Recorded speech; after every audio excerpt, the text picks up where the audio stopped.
Okay, it should now be official. We are live. It doesn't say live here, so let's do this. I've got live on YouTube. Okay. No, it's this one that I'm looking for. Okay.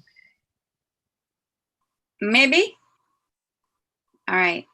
Going live on a few places, so sometimes it takes a minute. All right. Cosmic Conversations. Today is, I don't even know what the day is, October. October 29th, Woohoo! 2020. All right. So we are now officially live. All right. Welcome to our Cosmic Conversations. My name is Stacie Harder, and I am here with my mother, Dr. Heather Ann Harder. She's an author, speaker, actually international speaker, author of many, many books, university professor, retired, entrepreneur, a woman kind of all sorts.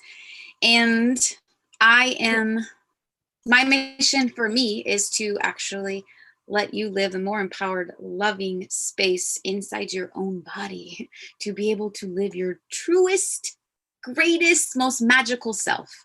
So in today, we are going to get into the world of some politics in 2020. So it might be a very lovely conversation if you have strong emotional pulls on one side or the other. And here is Heather.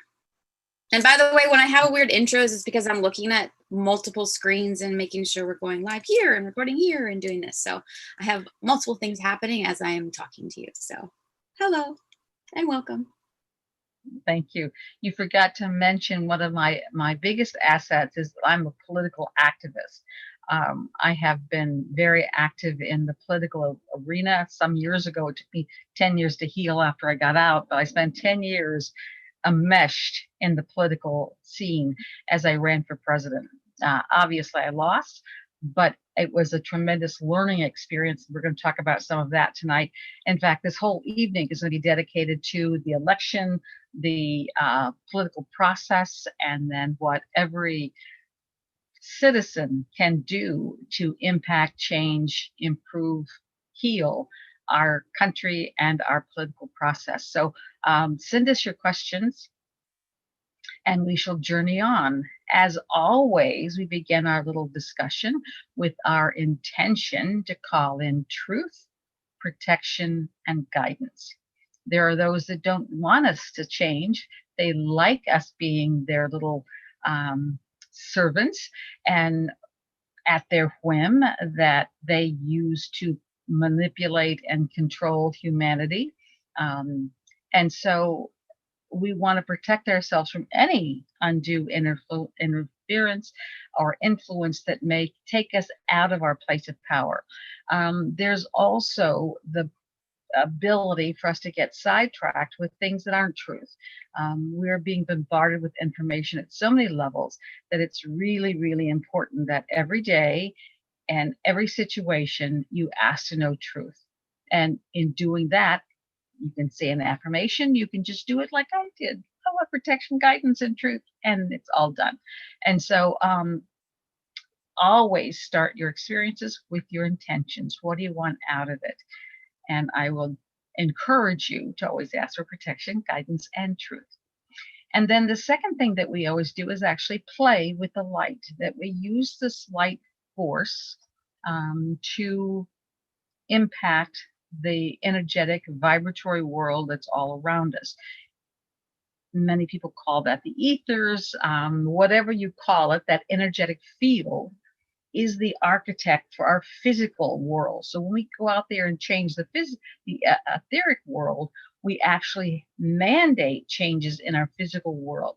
At one point in time, we lived in a world of darkness. We went to bed when the sun went down. We got up when the sun came up. That was our day. And then, we discovered fire. And so we had light. We could stay up late telling stories around the fire. It was wonderful. And then we discovered how to make candles, sort of a mobile fire. And then we discovered various forms of light all the way up into our little friend Thomas Edison, who then discovered the electric light bulb. And whoa, that was really a life-changing event. And then from that, we went into now our ability to manipulate light to bend light, to change light, to use light to break things down, put things together. You just need to watch some of the forensic shows that show how light literally can take apart anything and dissolve things, and it's amazing. What we call the laser is just focused light. And so we've been playing with light long before we understood it. And in truth, we still don't understand it. We only understand parts of it. And so when we go into the playing with the light, using the light, manipulating the light for the good of humanity in whatever way we choose, we may not recognize or see or measure the impact, but we are putting a tremendous ripple into the world that is transformative. So I invite you to do it with me, trusting that all is in divine order. And I don't know if you've ever heard of Andy Andrews. Andy Andrews is one of my wonderful heroes. I love his work. He's written all kinds of books, but mostly what has changed my life was a workshop he did on the butterfly effect. And the butterfly effect basically says that when a butterfly flaps his wings on one side of the world, it creates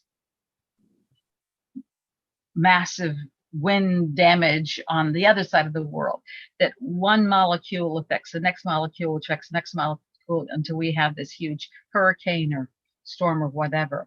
And if you go to YouTube and type in Andy Andrews and the butterfly effect, you can watch that portion of the workshop. I think it's 9 minutes, but it's life-changing. And the message is every action we take changes the world. Every action we take makes a difference that we may not recognize when we're doing things that change the world, but the ripple that we put into place literally is world changing. And so I refer to that. I invite you to watch it because it is powerful. In fact, all of his work is powerful.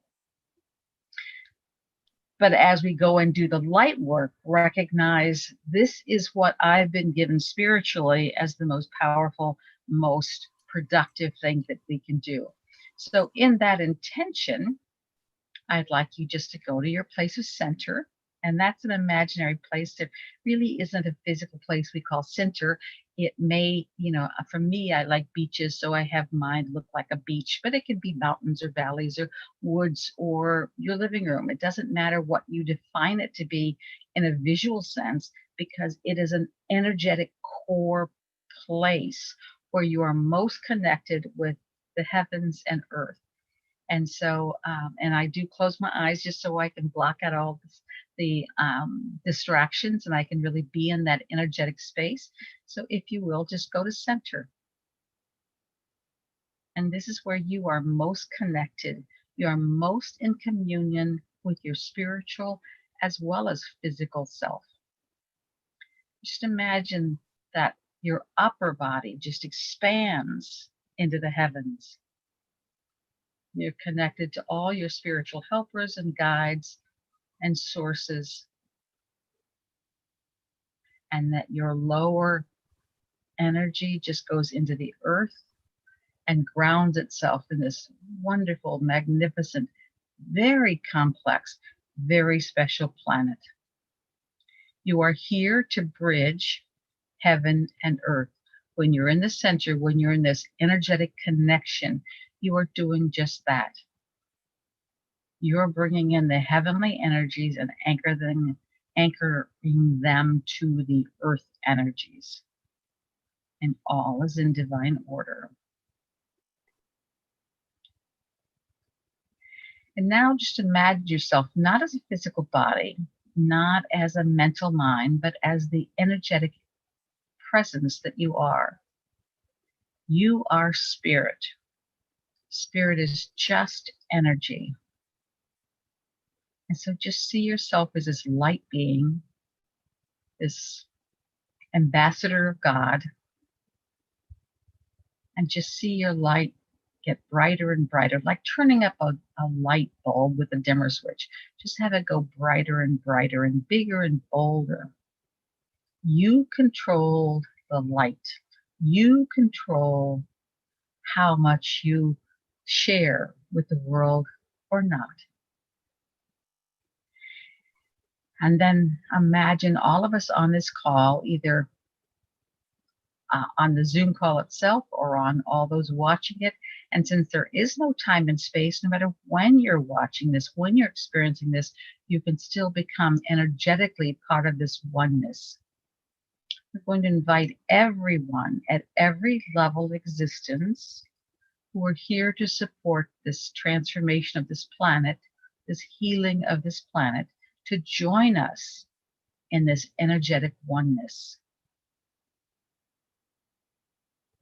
And just feel this light continue to grow and share. And then we're going to send this light into the earth, filling every cell in, on, and around this planet with this light.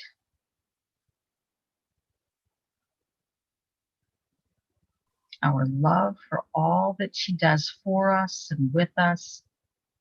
We're just going to love her. And the earth is a ninth dimensional consciousness. She is a living presence. Science has proved that. We just want to love her. Just like your mama would kiss your boo-boo when you were a child and it always felt better. It sped the healing. Well, we're sort of energetically kissing Earth's boo-boos. And then we're going to see that light grow and amplify in the oneness of intention, and we're going to send it into the atmosphere. Just seeing this blanket of light surrounding this planet. The atmosphere is to the earth as our skin is to our body. It's a very important protecting layer. And we're just going to love it.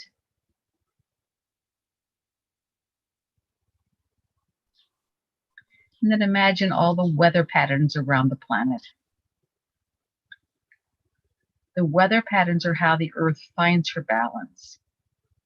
It's how she works to create her own homeostasis. We're just going to love all the weather patterns.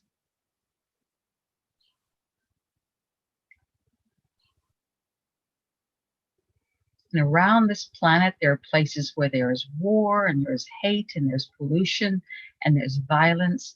And just imagine looking at a globe and seeing what those places are and then just filling them with love. Love and hate cannot coexist.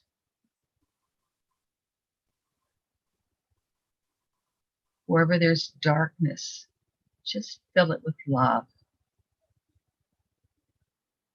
We may ask all our heavenly helpers to direct and empower and enhance this love energy and send it to wherever is needed on this planet and around this planet. And on this planet, there are many beings of many different kinds who are manipulating the situation, the people, the events, the planet itself, for their own gain, for their own agenda. They may be using weather patterns for war. They may be manipulating the atmosphere for their own reasons. And we're just going to imagine all those beings, whatever kind they are, from humans all the way through, and we're just going to love them. Just imagine seeing those who are manipulating this planet for their own good, their own agenda, and just love them. It's the most powerful thing you can do, is just to love them unconditionally, not to try and change them, not to try and alter them. That's what they're doing. You're only playing their game, but just to rise above it and love them.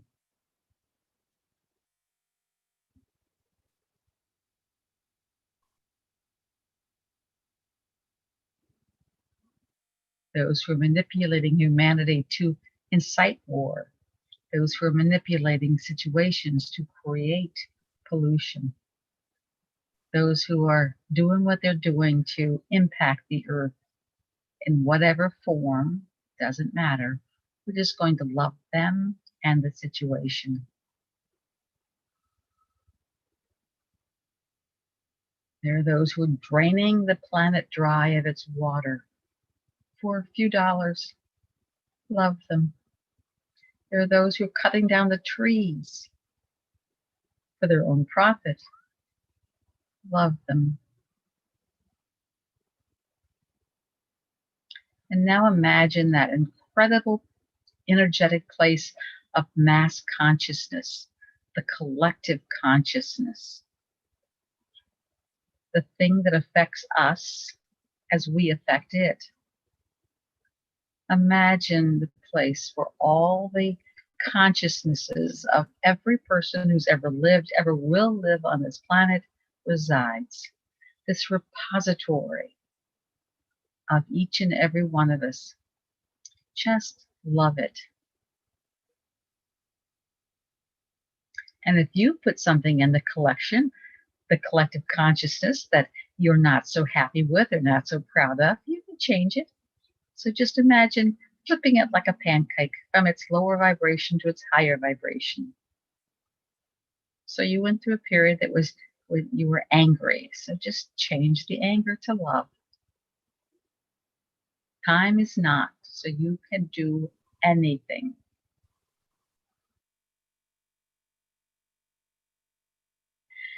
And then on this planet, we have a lot of leaders of corporations, of businesses, of organizations that are operating for various reasons, some under the pretext of doing good, some under the pretext of making money. We're just going to love all the leaders, all those who have the power to influence, to change, to manipulate, to demand. We're just going to love them. And we're going to ask the universe to help them to experience the consequences of their decisions. This is karma. We're not manipulating, we're just asking that process be sped up.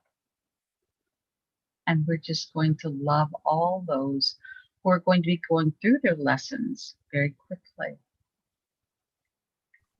as we are. And then we have leaders of counties and cities and towns. We have leaders of states and leaders of our federal government. These people have usually taken an oath to serve the people, and yet many of them serve themselves. So we're just going to surround each and every one with love. We're going to fill their hearts with love.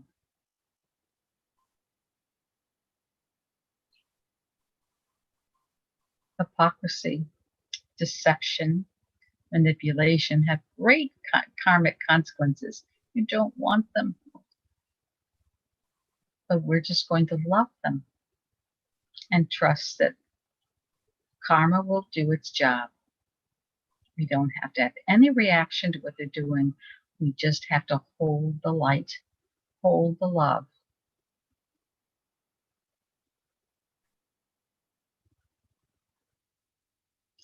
And right now in our country, as in many countries around the world, we're in the process of elections. Imagine every candidate for every office be surrounded with love, be surrounded with light.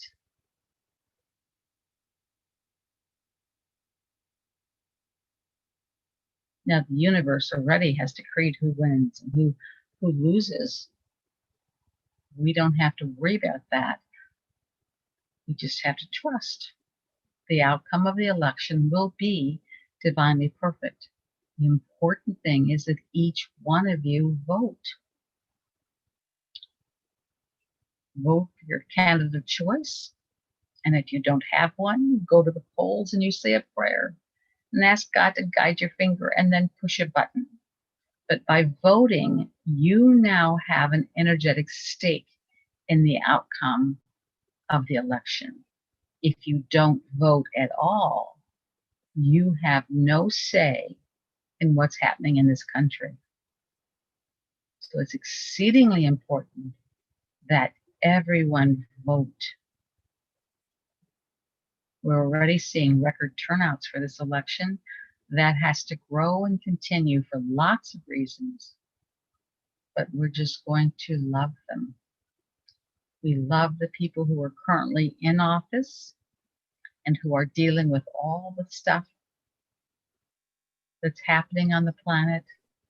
And we love the people who are willing to step up and take over that office for whatever motivation they have. We just want to love them and help their motivation become transparent so we can choose wisely. We're being bombarded with information about different candidates for different reasons, for different agendas. We're just going to continue to ask to know truth. And then their words, their energies, their intentions become transparent. You know what it is. And we're just going to love them. Now, millions of people have sent in absentee ballot. They're stored up in offices and rooms and warehouses around the country. Just imagine each one of those ballots becoming a little envelope of love, becoming bright and shining with the energy of the universe. That divine energy is pure integrity, pure authenticity. Just imagine seeing those ballots just glow. And the people who have to count or who are counting or who will count them, just see them also surrounded by love, integrity, authenticity, honesty. We're all held in the vibration of love. That any kind of manipulation or distortion of a vote is automatically seen and thwarted. That only truth prevails. Many people around this country are going to be voting in electronic booths that can easily be hacked. We're just going to love those booths and love those buttons and love those mechanisms that are put in place to keep our votes honest. Just imagine having an angel stand by every booth so that it cannot be manipulated. It cannot be changed consciously or subconsciously.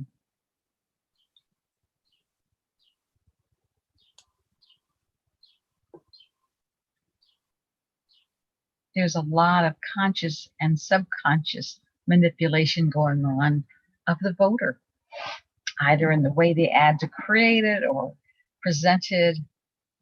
There's a lot of fear being induced through this campaign.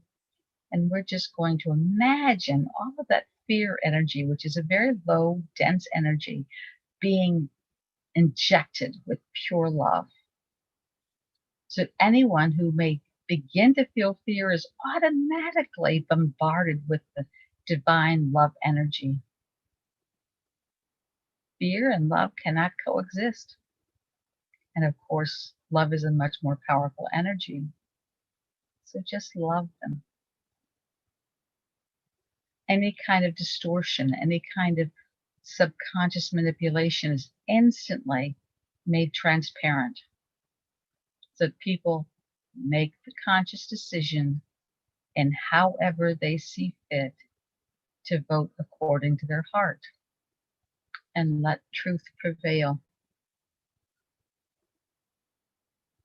And we ask our heavenly helpers to guide and protect this election at every level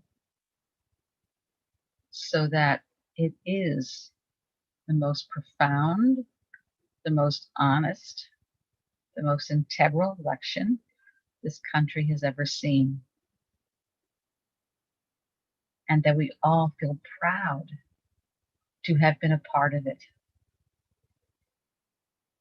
Apathy, alienation, and cynicism has been the enemy of the people. It has allowed corruption to take over. It's allowed personal agendas and personal gain to infiltrate our elected officials. See those energies just being dissipated with love and caring and compassion.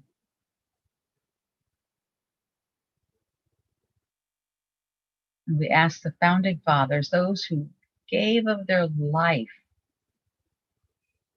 to create this country's concept of freedom, concept of choice,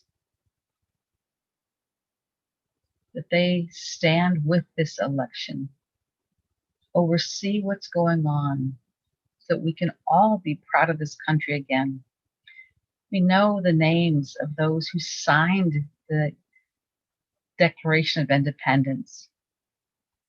And as Ben Franklin said so wisely, if we don't hang together, surely we will hang separately. Well, what's not reported is most of them did give up their lives. Various ways, various times. They gave so much to found a concept that was present nowhere else on the planet. And then apathy and alienation and cynicism let it lapse. Let's wake up this intention to live in an honorable country that's based on truth and dignity and free will. And let us hear the call of action that we may or may not get to do our part to restore this nation to one that we're all proud of. And we're proud of our leaders.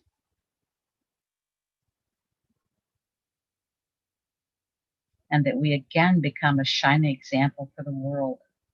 Not because we pay them off, not because we know how to milk their resources for our own purposes, but because of the right action. We all have that wee small voice that guides us. Set the intention now in your own life, in your own way, to listen and follow that wee small voice.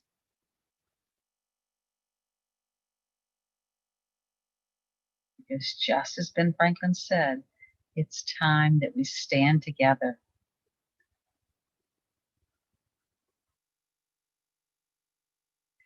And see that light and love grow and grow and grow, and go to every place and every person who needs or wants this love. Goes to every poll worker, of which there are millions. Fill them with light and love. Into the prisons where all the people who've broken laws or who've ended up for some unknown reason in jail. Just fill all of them with love. And the guards and the prison workers, fill them all with love.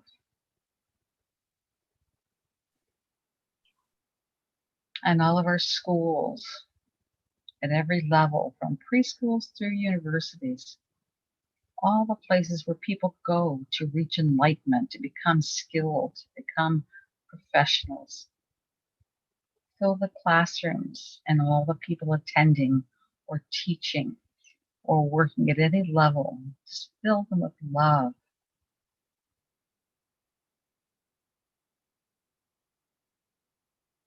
And on this planet, there are a lot of people who are being used and abused for someone else's pleasure, for someone else's purposes. Just imagine all those people who are enslaved in one form or another, being filled with love. Nobody is victim. They each chose to come in and play their role to awaken humanity. We're going to love them and thank them for the role they're playing. and the children who are being abused. They too volunteered for their position, and we're just going to love them. And then all those who are those masters, those slave owners of current years, love them.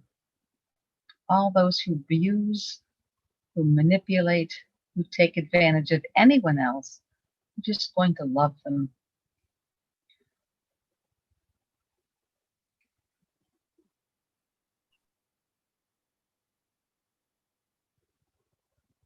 And if there's anyone or anybody in your world that needs or wants this love, please send it to them. And we give permission to the angels to use this love in any way, in every way, that serves this planet and its people. And of course, the universal law dictates that whatever you send out, you must also receive. So if you will, just imagine opening your heart, opening your body. Let every cell become a sponge, soaking up this love, this light.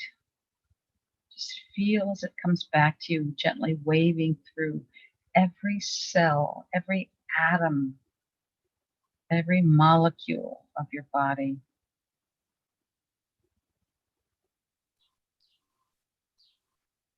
And feel it grow and amplify, and we send it out again to anyone and everyone and everything that is attempting to manipulate humanity. We're just going to love them. As we send it out, it comes back even stronger.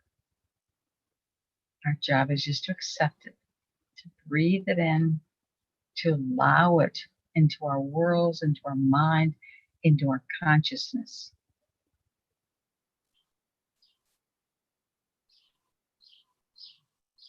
And when you're ready, just take a deep breath, open your eyes to the here and now. Gently bring yourself back.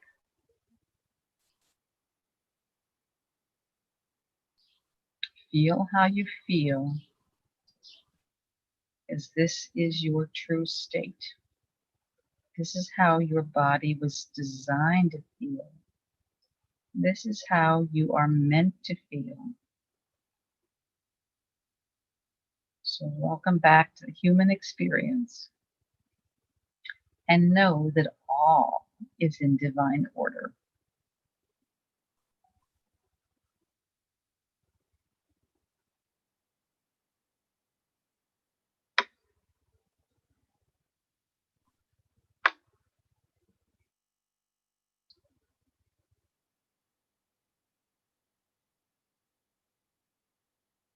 Now, if you'd like to share something, again, feel the gentleness, feel the ease and grace that you're breathing right now. It's the gentle, natural state that you are.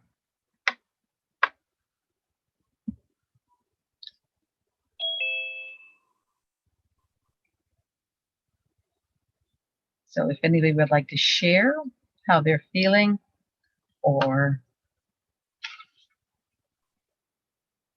make any comment, you can do it in the chat box.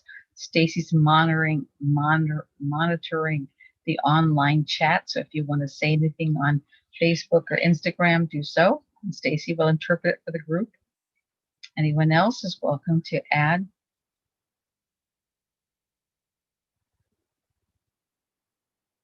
And as I said, this whole evening is going to be about politics and elections and our role in them. So it should be an interesting evening.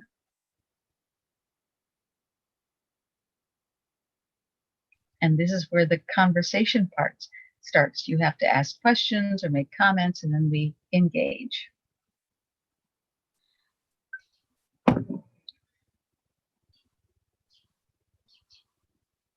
Jennifer. I know I can feel her. She's radiating. You're muted, so unmute yourself. Okay. And go ahead.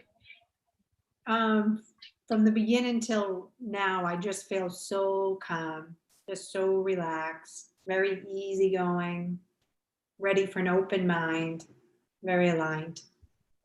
And that open mind is incredibly important for this transition, because so much of what we believe, what we know to be true, is going to be challenged.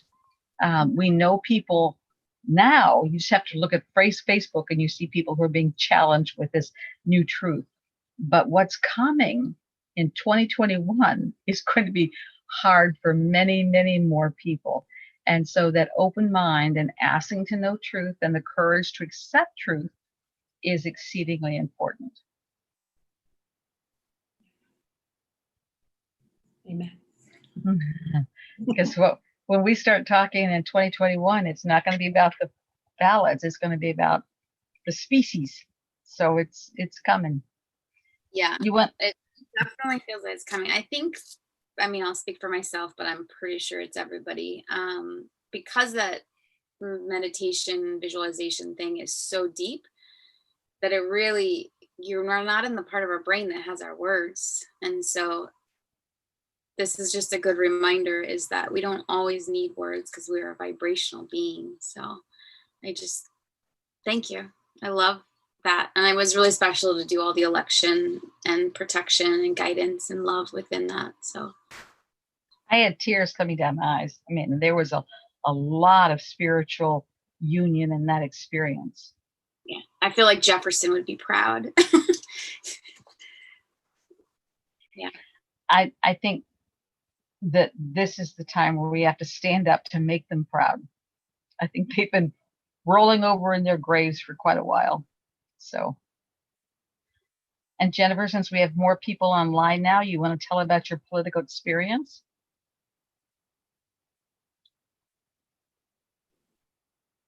I had on Sunday the privilege to be at a Trump rally, and it was more than I ever expected it to be.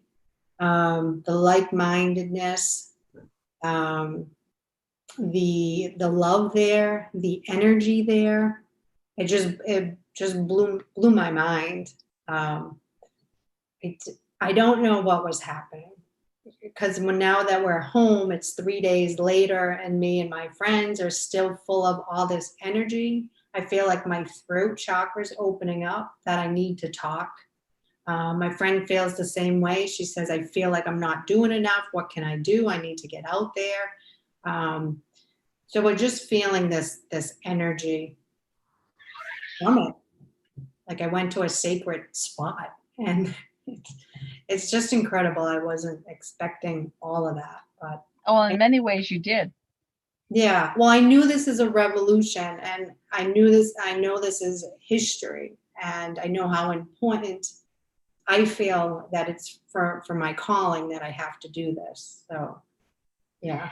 I choose not to use war-related words like revolution. It's because it sounds so military. I use the transformation because it's a gentler, more spiritually aligned word. But yes, this is the transformation. This is why we came to this planet. And, you know, what we've gone through with COVID, just the beginning, just the beginning.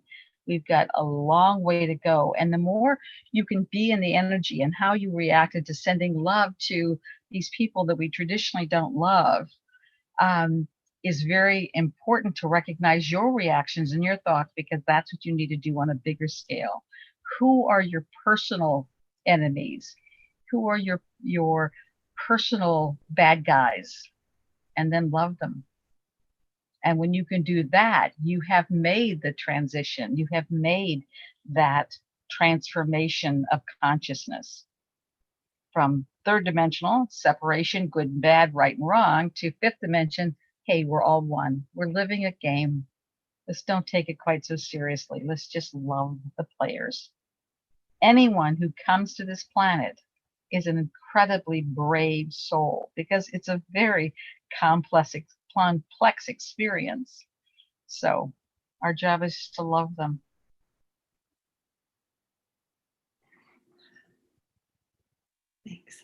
And I'll let you know if I get to Lansing. I don't even know where Lansing, Michigan is, but I'm sure my navigator does. So we'll see. And there's something you said in that, Jennifer, that for me, this visual came up. It's like we're standing around these golden gates and like we've reached that hike, that trail, it's like we've gone through so much to get to this place. And it's almost, I had tears of like appreciation and gratitude and courage, and like all these things are finally coming into the alignment. And it's like once we're getting close to those gates of the alignment of the truth of the all that is, it's like this like breather of like, okay, it's happening. And so I think that also is another thing for me and how I'm feeling, which I'm assuming similar to what you're describing, that there's just this beauty that's like, we got here, we got through this, we did this. It's like the last few steps before we know so much is about to unfold. And I have 3, possibly 4 political books that I have written. They're complete in my computer. And so I'm now inspired to finish them and get them out. So it's time. Yeah. Anybody else want to comment or say something?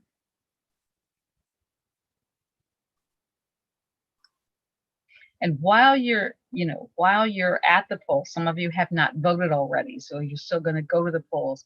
Make sure you're just filling everything with light and love. I mean, just the high aisles, the signs, the everything, light and love. We don't want to ever manipulate the outcome. You don't dictate who's going to get the vote, but if people are coming from love, they'll know who they vote for. So it's very powerful.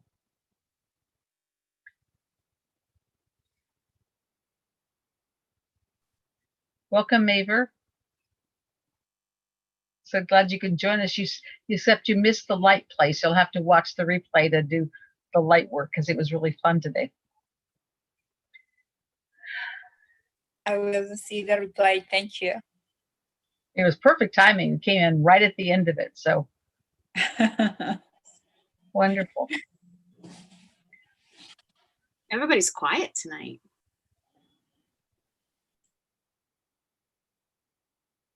Questions, comments. You don't have to, if you have a question that's not inside the political realm, feel free.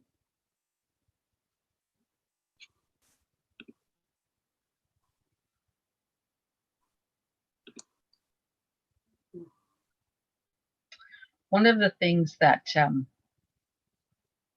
I wrote in my book now 20 plus years ago is that the way you make a difference is you vote. And in the political realm, again, I spent 1 year going to campaign training. So this comes from the campaign training experience, but they tell you that not everybody's important. And that's what they say, not everybody's important. That first of all, in one demonstration they did, the room had maybe 150 to 200 people in it. They had everybody stand up and they had half the people sit down. So now we have half the room standing. And they said half the people won't even register to vote. They're not important. Don't worry about them. So if you're not registered, you have no say in the process because the politicians don't care about you. Of the half that are standing, they said not everybody's important. Half of them will not go to the polls. So now half of that group sat down. We now have 25% up. We're the only people who go to the polls. And they said, but they're not all important because a third of them are going to be Republicans. And if you're Republican, you got their vote. If you're not Republican, you can't get their vote. They're not important. Sit down. And for the same reason, a third of them are going to be Democrats.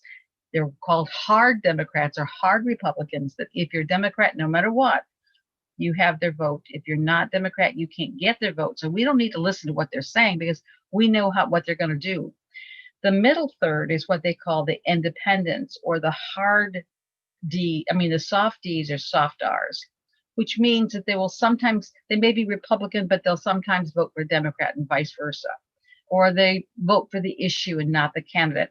That third of quarter of the group is what they call the important people. And literally on the polling lists, it'll show whether you're a soft D or soft R or an I for independent. It indicates who you are. Those are the people who they call to say, how do you feel about this issue? What do you think about this candidate? Those are the people they care about. They know how the Democrats are going to vote. They know how the Republicans are going to vote. They're not important. But if you end up making yourself a soft D or a soft R, which means you change it up.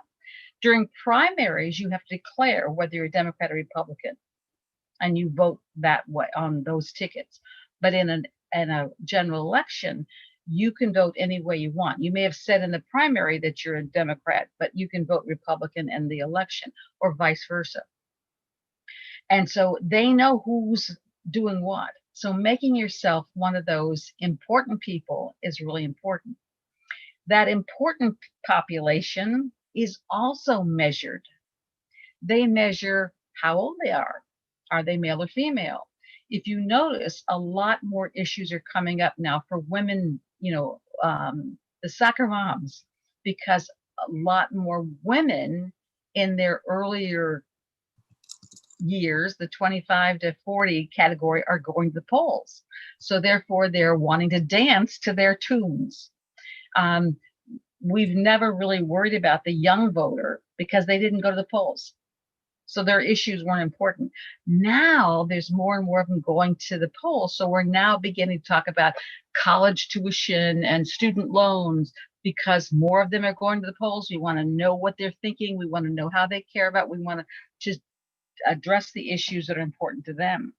And so the first thing that you want to do in order to become an important people where the politicians want to listen to you is become one of those important people.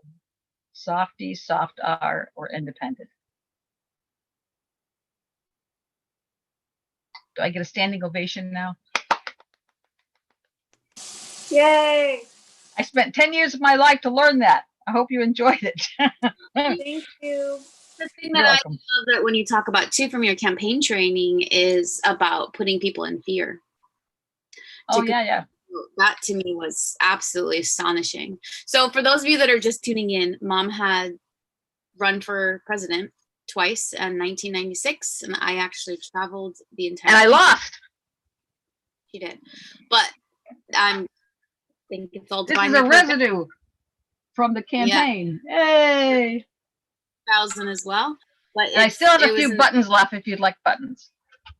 It an epic experience, and in that we learned so much. And before she decided to run, she literally studied for 8 to 10 years. If you know anything about my mom, you know she's an avid reader, so much so that she was a university professor and also taught the reading to doctoral students. And okay, she's waving her hand at me. Well, you're saying some things that I is not true, and I don't want to go on the record by agreeing with it and being not true. I didn't do 8 to 10 years. I spent when I made the decision to run, I spent 3 years doing the research. I read every book I could find, going back as early as I could find about this country, the history, the founding father, what was going on when they made these decisions, because context is everything. And so as I studied that, I identified what I consider the 3 most important things, that if we changed those, we could change the nature of the country. And they're still incredibly important. If you have an older edition of my book, you'll actually see my campaign letter in the back of the book. Some of you may have had those pages cut out because for a while I was cutting them out, so the book didn't look old, and then I just kind of let go of it. But anyway, so 3 years of research. Then I did 1 year, and that was the year I quit teaching at the university because I couldn't go to the campaign schools and be there for my classes. I spent 1 year going to campaign trainings at every campaign school that I could find. And so it was actually 4 years of prep, then 6 years on the road. So, and I know that you want to be accurate, so. Yeah. So technically I said 8 years, then it was actually more because you had all of those years in there. But okay. Whatever, yes.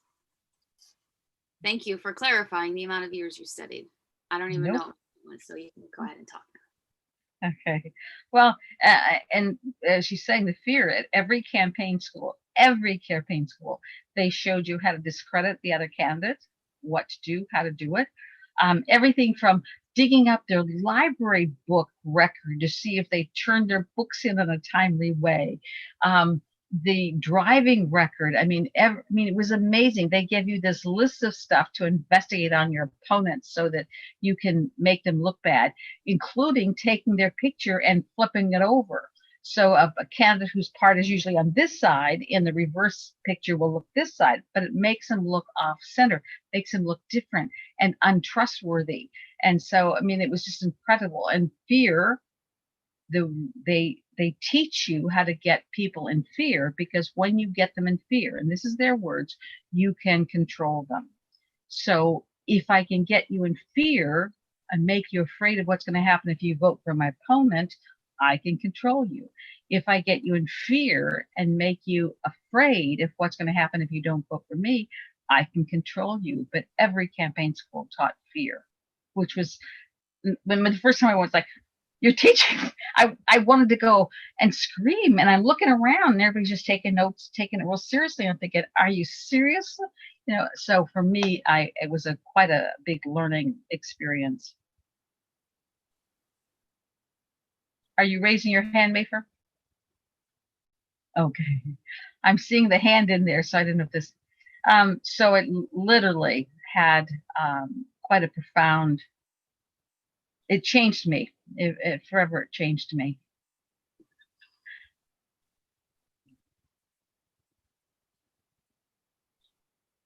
And last I checked, I think my campaign buttons, there's like election, there's like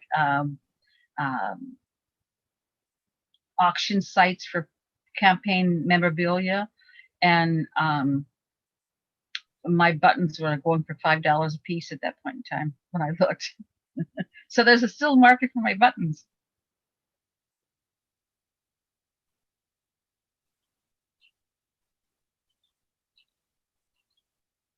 Questions, come on. What do you want to know? What's going on? How are you feeling about this election? Yes, Jennifer. I'm waiting for someone else to talk, but I guess what I'm having a hard time with is that for 4 years I had to be quiet, and I can't voice my opinion without getting attacked by the other supporters. At least the people that I came across, probably not everybody.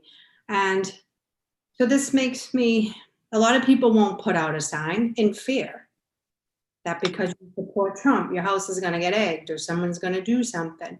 And I have to start whispering back and forth. And then you kind of get the gist that they might be a Trump supporter. And I'm like, oh, all right, me too. But it's like, keep this quiet. And I mean, I get it because I get the media and what they're doing and how they're instilling this fear into people. And maybe even the frequency that when they hear that name, they just have to go into a convulsion. But I have a hard time. I don't know. I'm like a deer in a headlight. And things that I want to say don't really come out.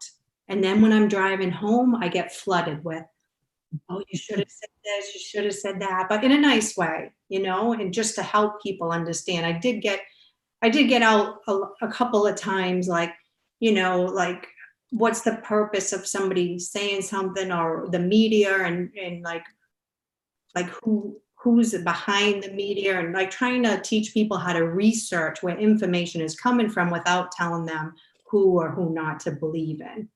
It's just like we have to do research nowadays.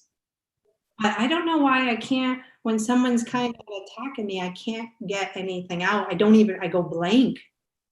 Well, first of all, you still have the trauma from other life experiences, other life times where you were beheaded for not having the right thoughts, the right beliefs, or you were burned at the stake, or you were, you know, stoned. I mean, so we have been persecuted in a big way for having the wrong beliefs, and that trauma stays with you even from lifetime to lifetime. And it's okay. I wear turtlenecks a lot. I've only in the last couple of years been able to get away from turtlenecks. I wear them year round. It's because my head's been chopped off so many times. It's like a layer of protection. And even scarves. If I didn't have a turtleneck on, I had a scarf that was covering up my neck. Having an exposed neck was like incredibly vulnerable for me. And even though I understood it, overcoming it in my physical was very difficult. You'll pretty much see me in turtlenecks now until midsummer, but it's okay. It's what we do. For me, it was like, okay, you can kill me, but you can't shut me up. I'll just jump in the next body that came back.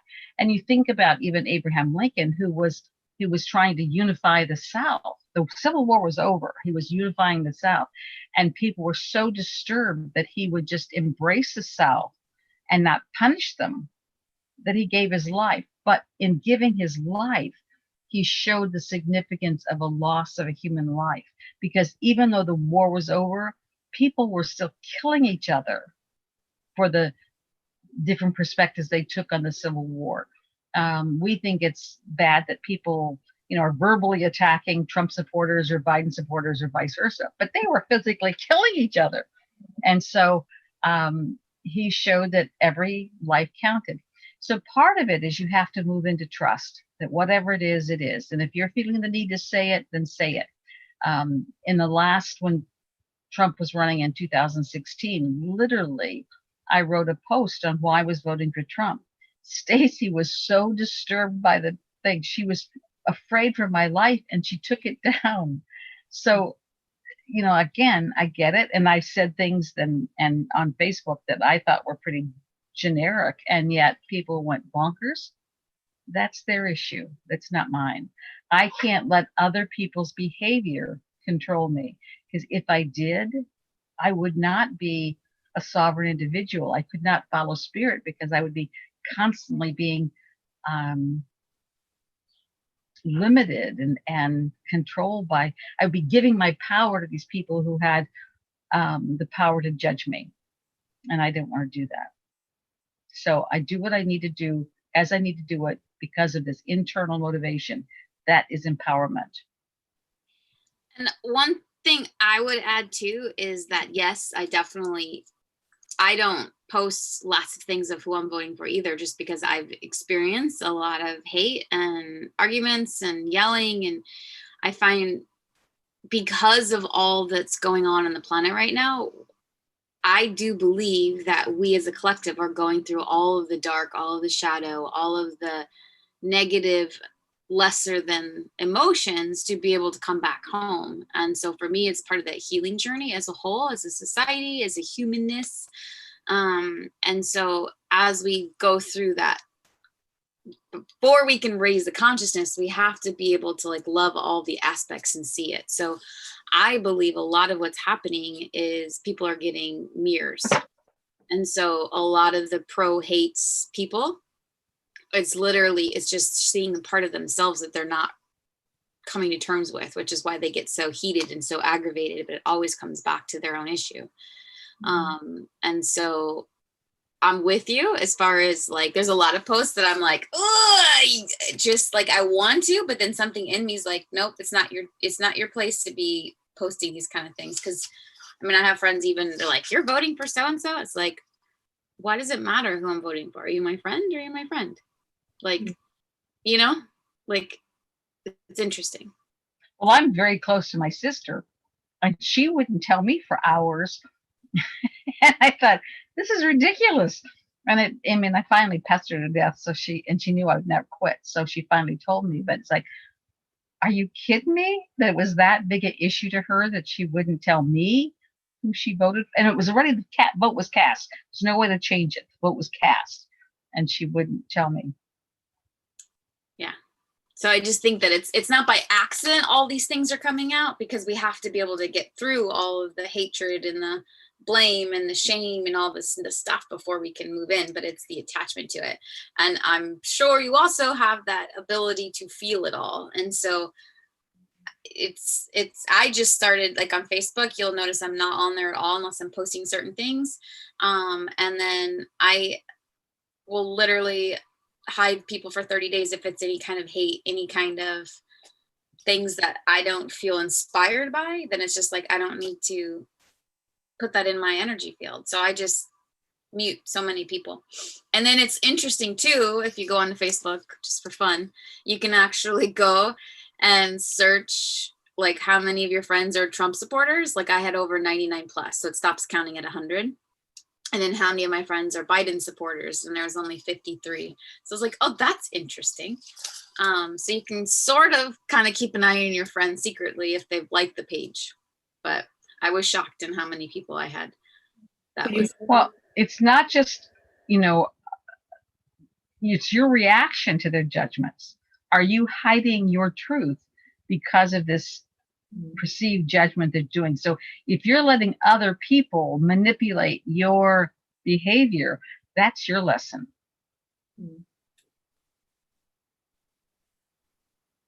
Yeah, that, and I think maybe believing in myself that if I only said a few things, then maybe that's all that was meant to be heard.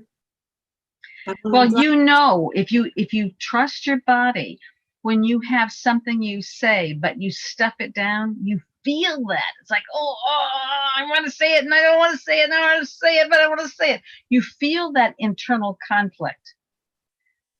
If you don't have anything to say, you can go, oh, that's interesting, and it doesn't impact you. If you don't have anything to say and you don't say anything, yay, that's wise. Many people talk just to hear themselves talk. I call that verbal masturbation. It's not good for anybody. But if you feel the need to say something and you don't, then you need to really look at the motivation that's keeping you from being in your truth, because that's an important lesson for you. I have a question. I'm sorry. Okay. No, go ahead, Christina. Thanks. Since we're on the topic of safety, I was wondering if you had any advice for us in regards to, you know, what's coming and how, you know, how we should feel safe. You know, there's a lot of unknowns in our cities and, you know, in our neighborhoods. Do you have any advice that could make maybe any truths or advice that you on safety, on well, first of all, safety is an inside job. Feeling safety is internal. It's based on trust. Do you trust that you're safe in the world? Do you trust that you have divine protection? What do you trust? Taking safety measures. I mean, looking around when you're in an environment, don't walk in dark alleys alone. I mean, there's basic safety behavior, whether you're on the computer or on the streets, that you need to always honor. I mean, there's a reason why those are good protocols to follow. So you need to say, are you looking for external safety or internal safety? If it's internal safety, then you need to examine what are the memories, experiences, whatever, that's making you feel unsafe. It's external, like politically and, you know, with the riots and all that stuff. That's what worries me the most. Well, first, okay. If it worries you, then stop worrying. So worrying is just faith in the worst outcome. You know, in fact, well, okay, that's another day's conversation. Worry is not helpful to anyone, especially to you, the worrier. So when you catch yourself doing that, recognize that's a form of judgment. And it's just a sure way of putting energy into something to come back to you that you don't want to experience. So it goes back to feeling trust, being in trust. As I said, I have very big issues about vulnerability with my neck being exposed. And because I have lots of memories of having my head chopped off. Okay, so I recognize that. I do that. It doesn't change my behavior, except I wear more turtlenecks. But I don't let that control my actions and behaviors in the world. You know, I'm not worried about getting my head chopped off. It doesn't enter my head. I just dress for comfort. I don't know if that makes sense, but it does in No, my brain. because at nighttime I actually feel my neck feels super vulnerable, and I always have to have some kind of sheet over my neck. I don't know why. Now I do. Well, again, I'd certainly look at that as a possible outcome, possible reason. But for me, it's very clear. And I was, again, I have no filters. What goes in my brain by intention, by design, by skill set comes out my mouth. I don't change, alter, or filter what's coming through because it's coming in for a reason. And I was shopping and some clerk said something and I said, I'm sorry, I've had my head cut off too many times. I can't wear that. And she was to be like, what? I'm not even going to try and explain it. Just go with it. But when you have these weird kind of quirks, just trust them, just accept them. Don't judge them. Okay. So just try not to, right? Just, it's a waste of time, the fear of what could. Absolutely. It's an imaginary enemy. And Right. everything that you're going through now is you have prepared in other lifetimes for this experience. You just have to trust and take action. Action is the most important. Don't let other fears or behaviors or perceived judgments or persecution alter your behavior. You're giving them the power. There's a saying, and I forget who said it, but those who anger you control you. If they can stimulate your emotions, they can control your behavior. You're a puppet. So you have to get to the point, and this is a big one for you personally, Christina. You let other people determine how you feel, how you act in too many situations. You're right. I do. It's something I'm learning to really master, because I'm not doing that anymore. I don't want to. It goes back to self-esteem, self-confidence, and self-trust. Once you know that your opinion is as equal to every other opinion, then you'll stop giving them the power. But it's really important because you are easily impacted by other people's thoughts, words, and actions. You don't want that. Because now you're a leaf in the wind, and you have no control. Great. Would be 3 steps for other people who might be experiencing that as well? Say this again. What do you think would be 3 steps for if there's other people watching that feel like that's appropriate for them as well? Like, what advice would you give? Okay. What advice would I would give them? Well, first, quit it.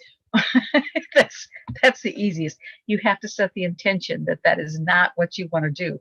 That so literally becoming mindful of it, recognizing it when you're stopping what you're saying because of other people. Listen to your head talk, because you're usually making excuses in your brain.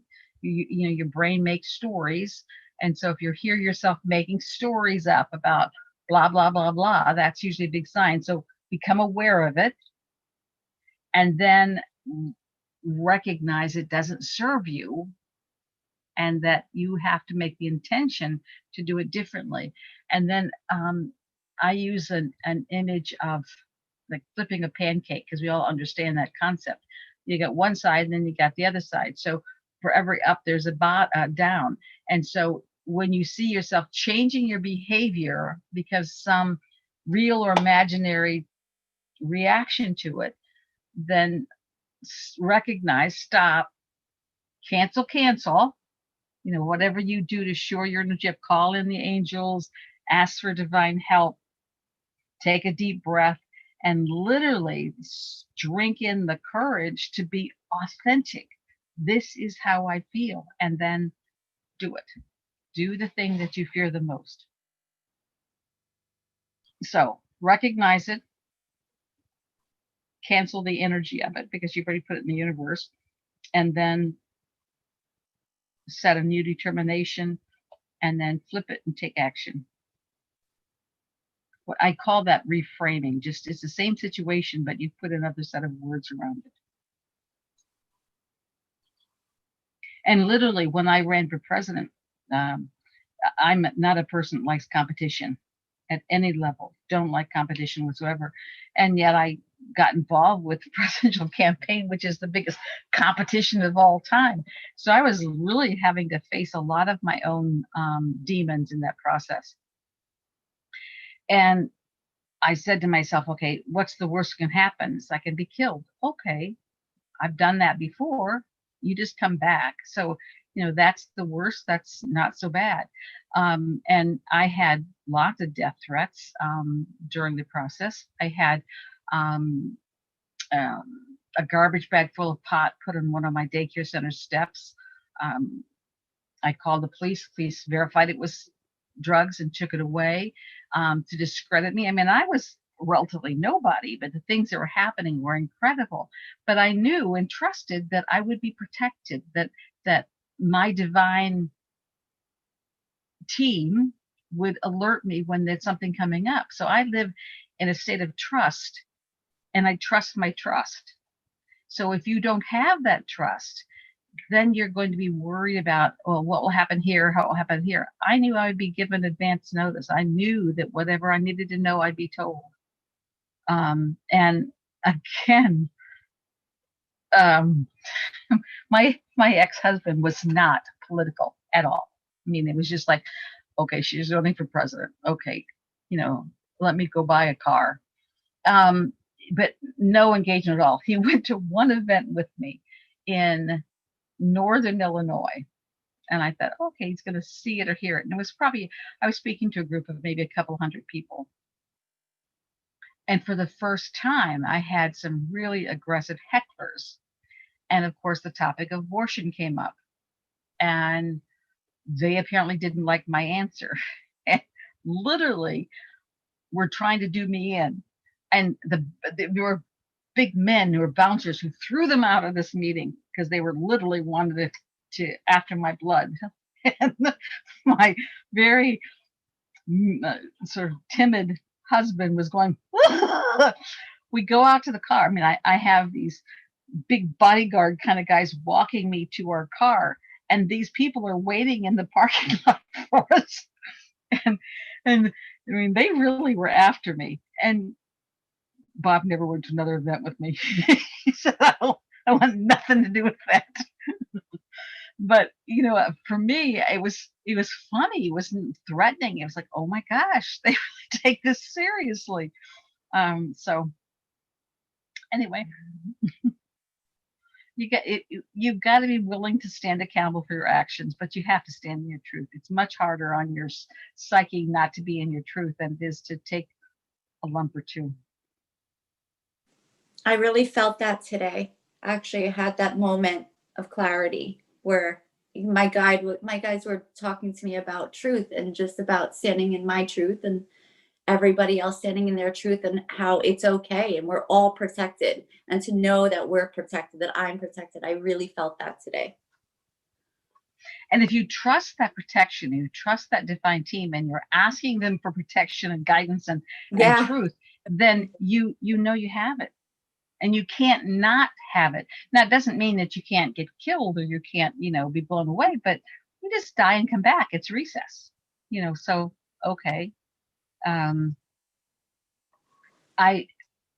did foster parenting, and I think I've told the story before, but it's very relevant here. But I did foster parenting of teenagers, and I had the 6'2" big old foster child who had already been in jail. He'd already, been a part of gangs. He, his father had been killed by a gang slaying. He was very inept in that world.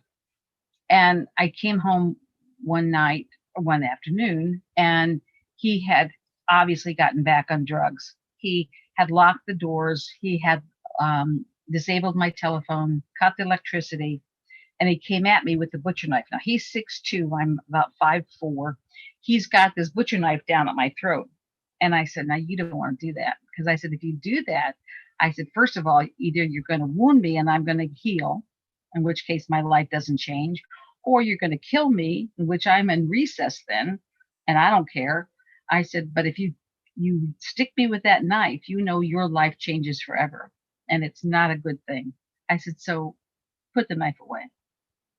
And he's like, you could tell he's like really thinking about it, and he throws the knife down. I said, now that's not where you got the knife. Pick it up and put it back where you got it. And he did. And then we move on. You have to truly not be fearful. If you are fearful about every boogeyman that exists on this planet, you're going to attract them to you. That which you think about is attracted to you. That which you think about is empowered with your energy. So don't give it any of your energy. Not important.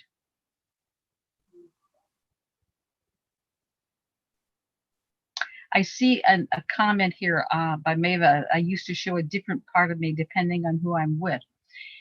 And I've seen lots of people like that. Because we were running the campaign on a very little budget, I would stay with different people in different parts of the country until I had my RV. And it was always shocking to see these people out in one situation. They come home and they would be completely different people. It was like they walked through that doorway and they became somebody different, which I had never experienced before. And it dawned on me, if you have different parts of you that show up at different events or different experiences, if you have one part that goes to the fancy party, or one part that goes to a political rally, or one different facet that is this way, or one facet that's that way, then one or more of those facets are fakes. And what you've done is create different identities. There used to be a doll that had a little knob on its head, and you turned it, and sometimes the doll would have a happy face, and you turn it, it would be a real sad face, and it was like in this little thing, but you change the face. And people have done that themselves. If you have different aspects of yourself that show up for different events, one or more of those are fake. You have become authentic when you are totally you in every situation. And that's the comment that I get most often. People say, you're just like you were. It's like, yeah, I'm just me. I have a man who's worked for me for like 5 or 6 years, and he was helping me at an event and hearing me talk. Because you talk just like you know, at home. I said, yeah, that's the idea. I'm who I am. And so if you're not who you am at every situation in every way, then you need to look at what are the false fronts that you've created. And you've done it because of protection. You've done it because you don't feel safe in the world, but you have to find a way of getting rid of all the fake things, unless you're paid a lot of money and you're to be an actor, and then you can be fake at whatever. But to be the best actress, you have to look like you're authentic even when you're fake. But unless you're being paid to be fake, you want to be 100% you, whatever that is. Yes, Stacie? There is a question regarding that about soul fragments. Do you want to say anything about that? What that is? Well, first of all, it's our language. There's a lot of different people use that term in a lot of different ways. You can have soul fragments that are embodied in different physical structures and living different lives. So we have, and I call those aspects, not fragments. When you are sexually abused, and there's a few other things, but they actually tear the soul. So you can get, if you've been shattered through sexual abuse, sex trafficking, that kind of thing, you can actually get shattered soul fragments. And so that's a healing process. And many people are working through that, but it's not just your, one and done kind of experiences. It's repeated sexual trauma that really fragments the soul. And it's one of the reasons why most of the therapies we use for people who've gone through sexual traumas don't work, is because they start with the psyche, and you have to start at the soul level. If anybody has been sexually traumatized and want to do a soul healing, it's very easy. It's just, again, setting the intention to go back in and repair the soul damage that's done. So that's another way we talk about soul fragments. And so you have to look at, what do you mean when you're talking soul fragments, in order to get more specific.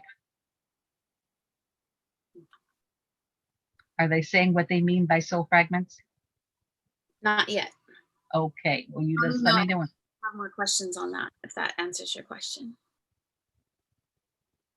Okay. Well, and I find too, just in general, the more you are authentically in your fullness, it gives other people permission to be in their fullness. And then you're just free to be you all the time, because it's like a more of a habit. And for me, for a long time, there's moments where I felt that way, but there's so many moments where I literally felt like I was just witnessing and watching and like inward. Like I know there's something more, but I feel like I'm watching everything, even though I'm a part of it, but I'm like separated from it. And so for me, that's been a journey to really be more embodied, to be like showing up in my own space versus kind of like a hidden. And I think a lot of that for me was the unresolved traumas, and all the time and years that we've kind of left ourself. And so getting back into that, loving all the aspects, going into the shadow, going into the moon, and literally finding peace and ownership of all those aspects of make us who we are and their divinity is, for me, it's like when I went through that path, it gives me more permission just to be in my authentic self all the time. And the more you're in it and the more you play it, it's like a lot easier. And then it's funny because the people that you don't feel comfortable around, it's like, okay, you pick out who you spend your time with. And being spiritually evolved doesn't mean you're going to love everybody in a traditional sense, that you're going to enjoy everybody equally. I mean, there are people who I don't like to be around. I don't like their energy, and so I just choose not to be with them. I don't have to judge them. I don't have to condemn them. I don't have to label them. I just choose who I spend time with, because energetically I know that they're going to impact me. I choose the people who I do business with. As an author, as a publisher, I select people who are going to contribute energetically to my projects. I don't want people who are going to pollute or add their toxins to the project, even though they may be cheaper. So you being in this unconditional state of love is acceptance. It's not feeling that you've got to do everything for everybody. You can still say no. You can still avoid people.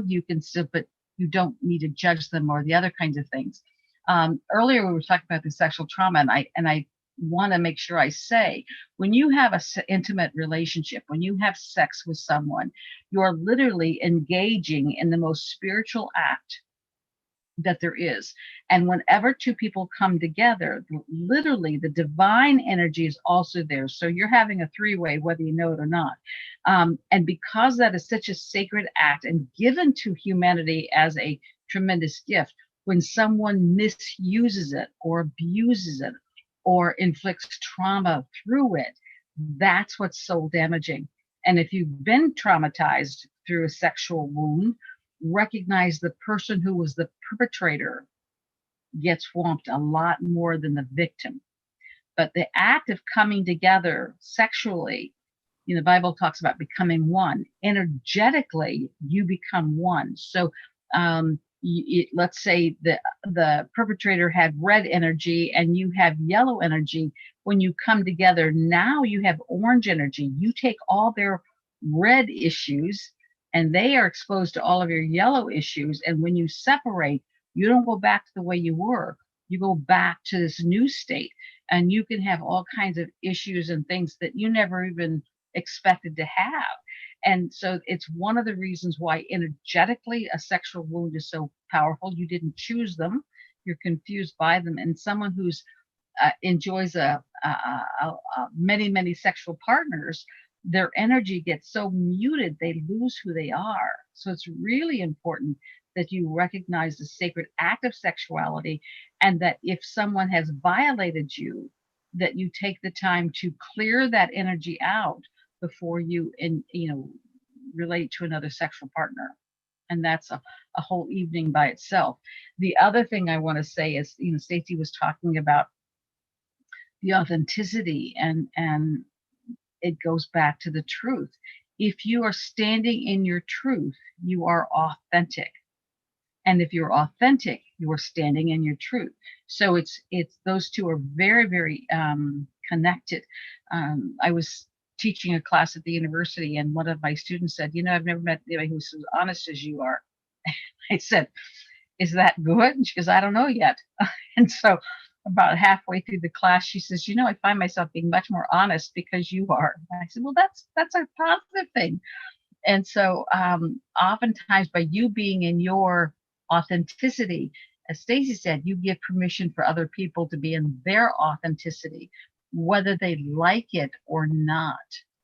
I've lost people who said they were my friends because I was authentic in my truth, in which case I know they weren't really my friends. They were the pseudo friends that if I acted the right way, they'd be my friends. But when I step out of whatever their box is, then I'm not acceptable anymore. And that's their issue, not mine. But I certainly wouldn't let them control my behavior, my thoughts, my actions, my words. And I think that's an important lesson also too, of keeping your sacred energy sacred and only sharing your energy and your vibration with people who can honor and respect that. And as you notice in everything in our life, everything is in a pause where new friendships have come in that are just like amazing. And then you forget, it's like, oh yeah, I don't even talk to that person anymore. It's such a natural occurrence that we're shedding all the things that no longer serve us if you're intentionally doing that, and you're bringing in that does. And I know people, like even on this call, who have put the intentions, like I really want to find, some good teachers. I really want to find some really good core tribe. And here we are, like, there's several people with us right now that I love that just kind of magically came into it. And we are family. I got all my sisters and me. So that's a huge thing. Go with what feels good. Do not worry about hurting people's feelings. If you are in your authentic self, maybe that's exactly what they need to hear to be in that. And I had the same thing. I had a friendship of 15 years that I loved her, but I could never talk about real things. And to me, I'm like, well, a friendship to me, I want them to be able to, if I'm open to it, obviously you ask questions, but I want someone to be able to show me how I can be better, and vice versa. Like, oh, hey, I noticed you say this and this doesn't really serve you. Like for me, that's a friendship. And for her, it's like, no, you don't talk about anything that could be better. Or it was like, well, then we have different definitions of what friendship is. And friendship to me is like your coach, your cheerleader, but someone who's going to be honest with you.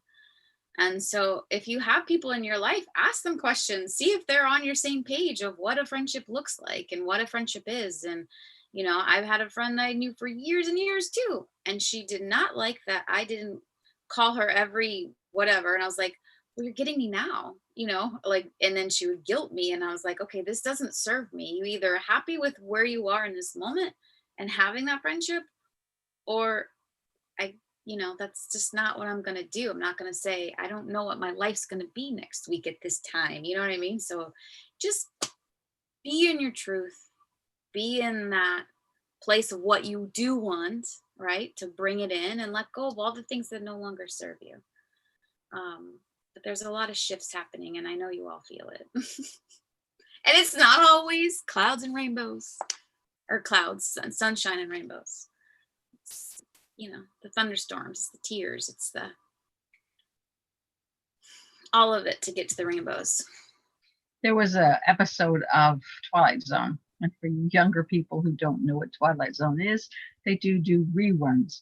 But it was always like a half-hour show with Rod Sterling doing the introductions and hosting, and it have some kind of weird twist to it. Have you all watched Twilight Zone?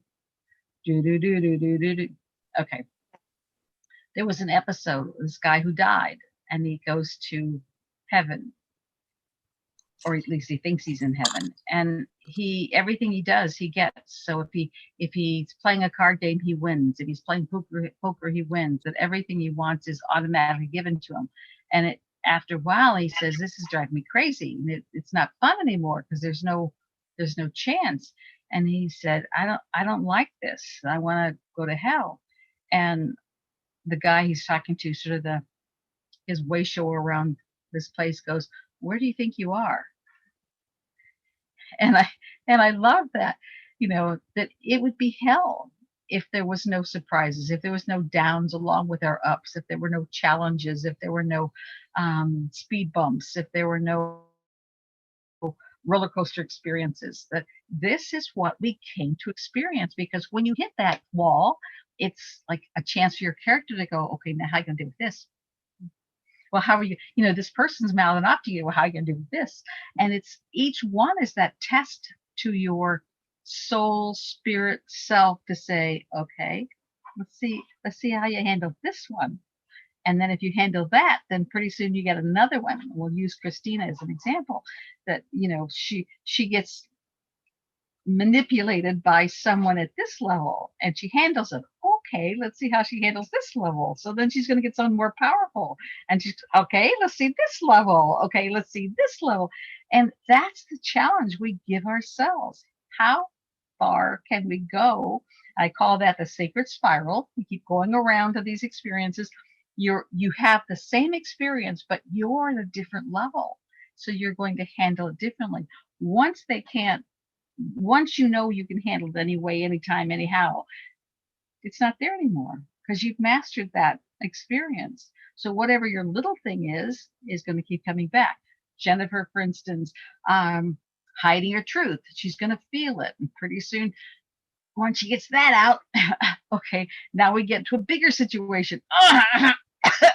Okay, I'll speak my truth.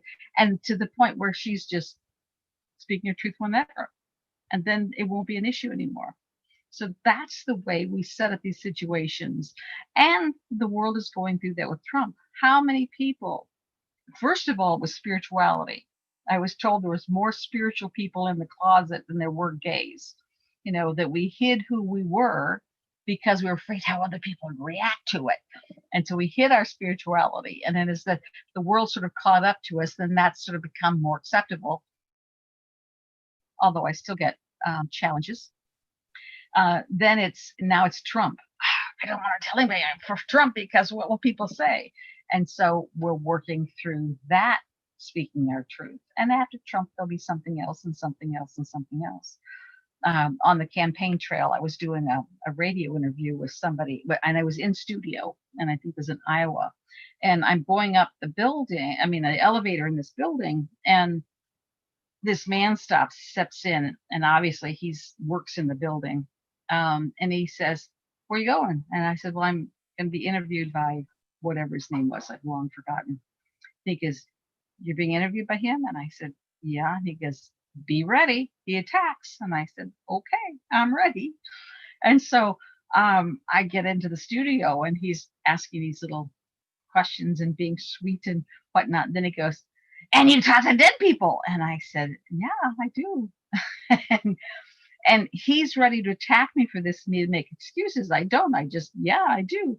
But I'm looking at his phone that had maybe 16 lines. It was a pretty big station in Iowa someplace. It had like 16 lines. And in one fell swoop, every line will lit up. These little things. And as he's going, and that's for radio, that's a good thing. They want to create the controversy. They want to create the things. And this man had made his mark with controversy. And every single person on those calls supported me and were shocked that I was so open. And that was really the motivation to write Many Were on the Interdimensional Communication, because it was such an issue. It's like, okay, write the book, read the book. If you want to talk about it, read the book. And then I could move on to something else. But, and I had position statements on all the different things that were generally talked about. And gun control was one of those issues. When I was being interviewed by someone somewhere, and he asked me about the gun control. And so I told him my opinion. It's not about me, my feelings. The Second Amendment says in its Constitution, we have the right to bear arms. Nobody has the right to change that we have the right to bear arms. And he goes, do you have a gun? I said, no, I've never shot a gun. I've never had a gun. I use angels for protection. And he looked at me like, what? And I said, I always travel with angels. The angels protect me, so I don't need a gun. But for the people who don't have angels, they might need a gun. But you have to be able to say your truth without hesitation, without apology. Just yeah, this is it. And then it gets off the table. I actually said that to someone one day. She was like, "Who protects?" She's like, "Who's going to protect you without the mask?" And I said, "God." And she said, "God," and she laughed, and I was like, "Of course." But she just laughed in my face, and I was just so serious because I was serious.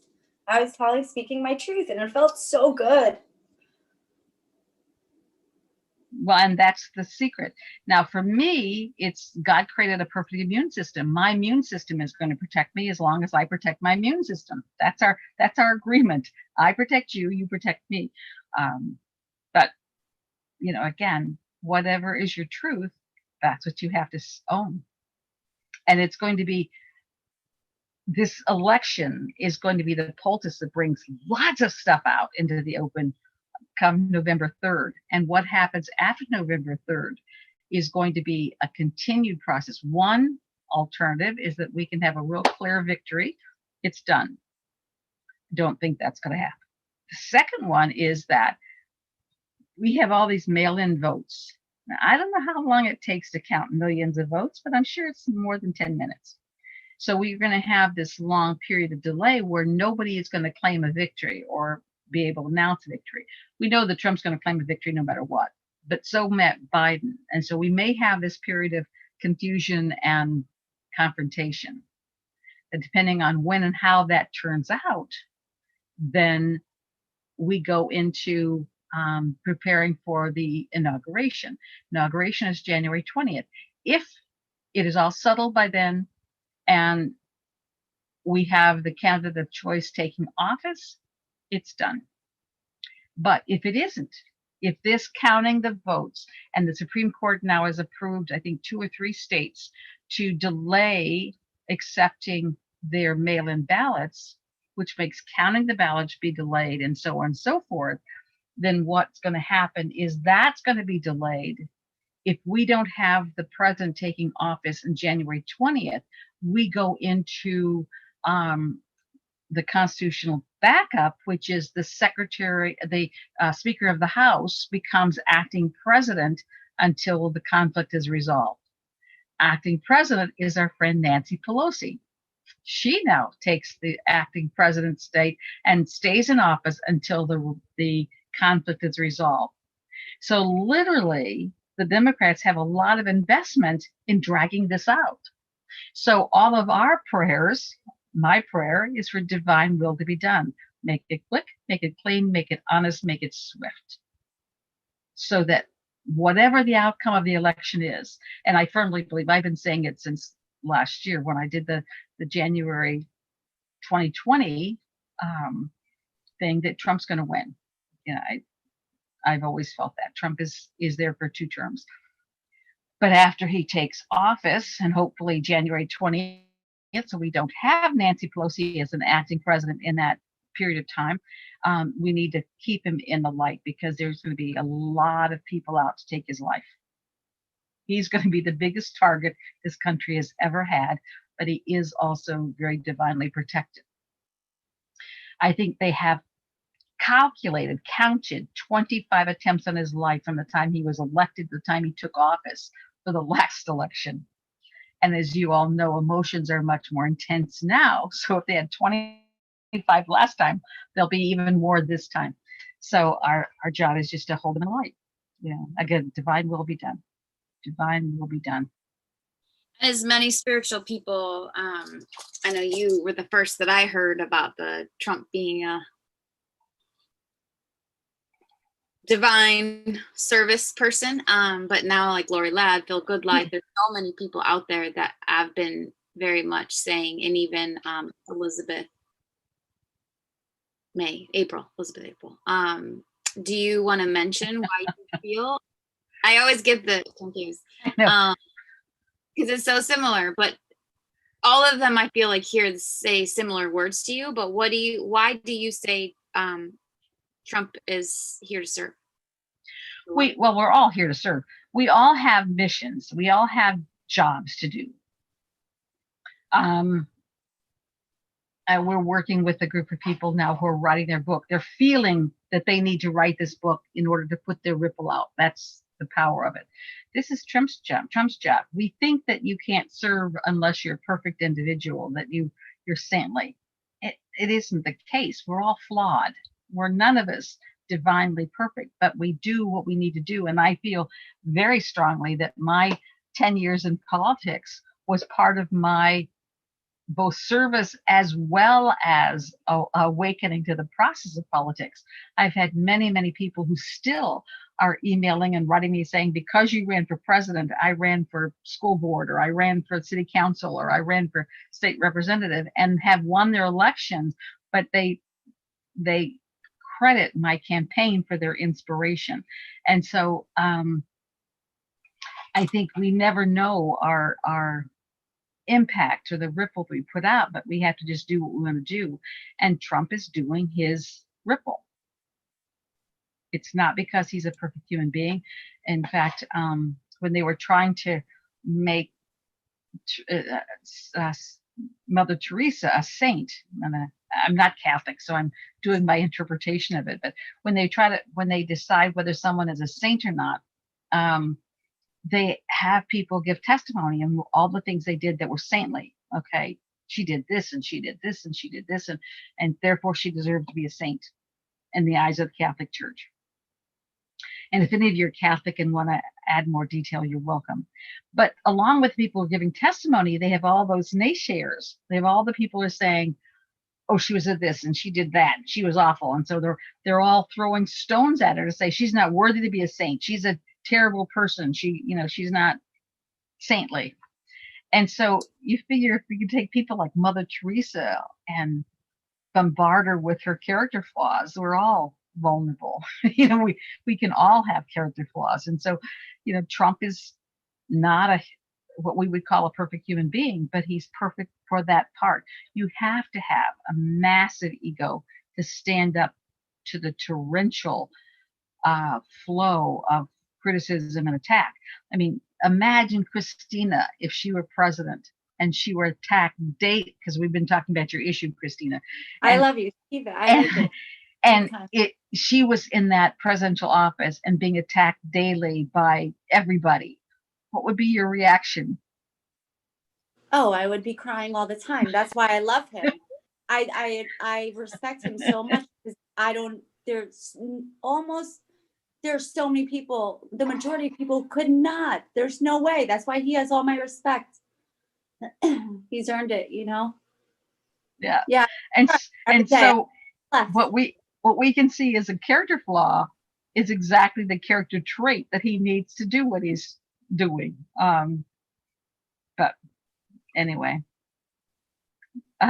it's just watching this all unfold and knowing that it's divinely perfect, whatever the outcome, because free will exists on the planet. We also have a lot of those people who are manipulating and cheating.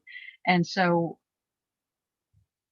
anything could still happen, which is why I hold the energy for truth, justice, divine will. And one thing you mentioned before we started the recording is about the FBI. And that this is the first election that I'm aware of that we've ever had the FBI overseeing the ballot counting and the election process. That we've never had them stepping up and saying, hey, we're watching this, because I think they're expecting a lot more challenges. So I worked because of my involvement in the political process. I met lots of people who I like and respect, and I had a friend who was running for office in Houston, Texas. So I volunteered to fly out there and work the polls for him. And so when you work the polls, they have that sacred space where you can't do any politicking within that space. But outside that, it's like a horde of people all going, yay, vote for my guy, vote for my guy. And so I'm out there, vote for my guy, vote for my guy.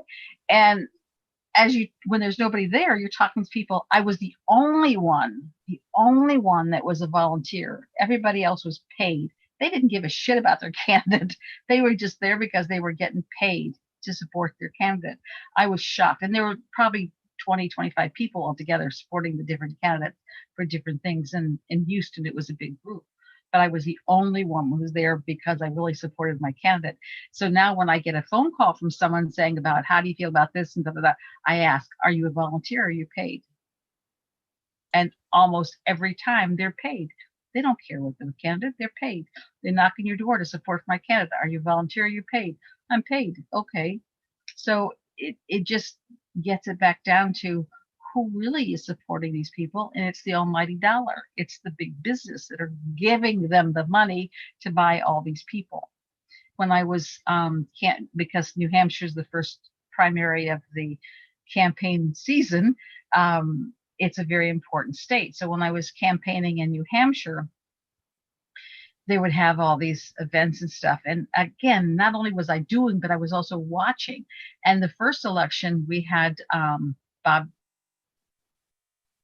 Was it Bob Dole? Was he the guy that had the funky hand? I think it was Bob Dole.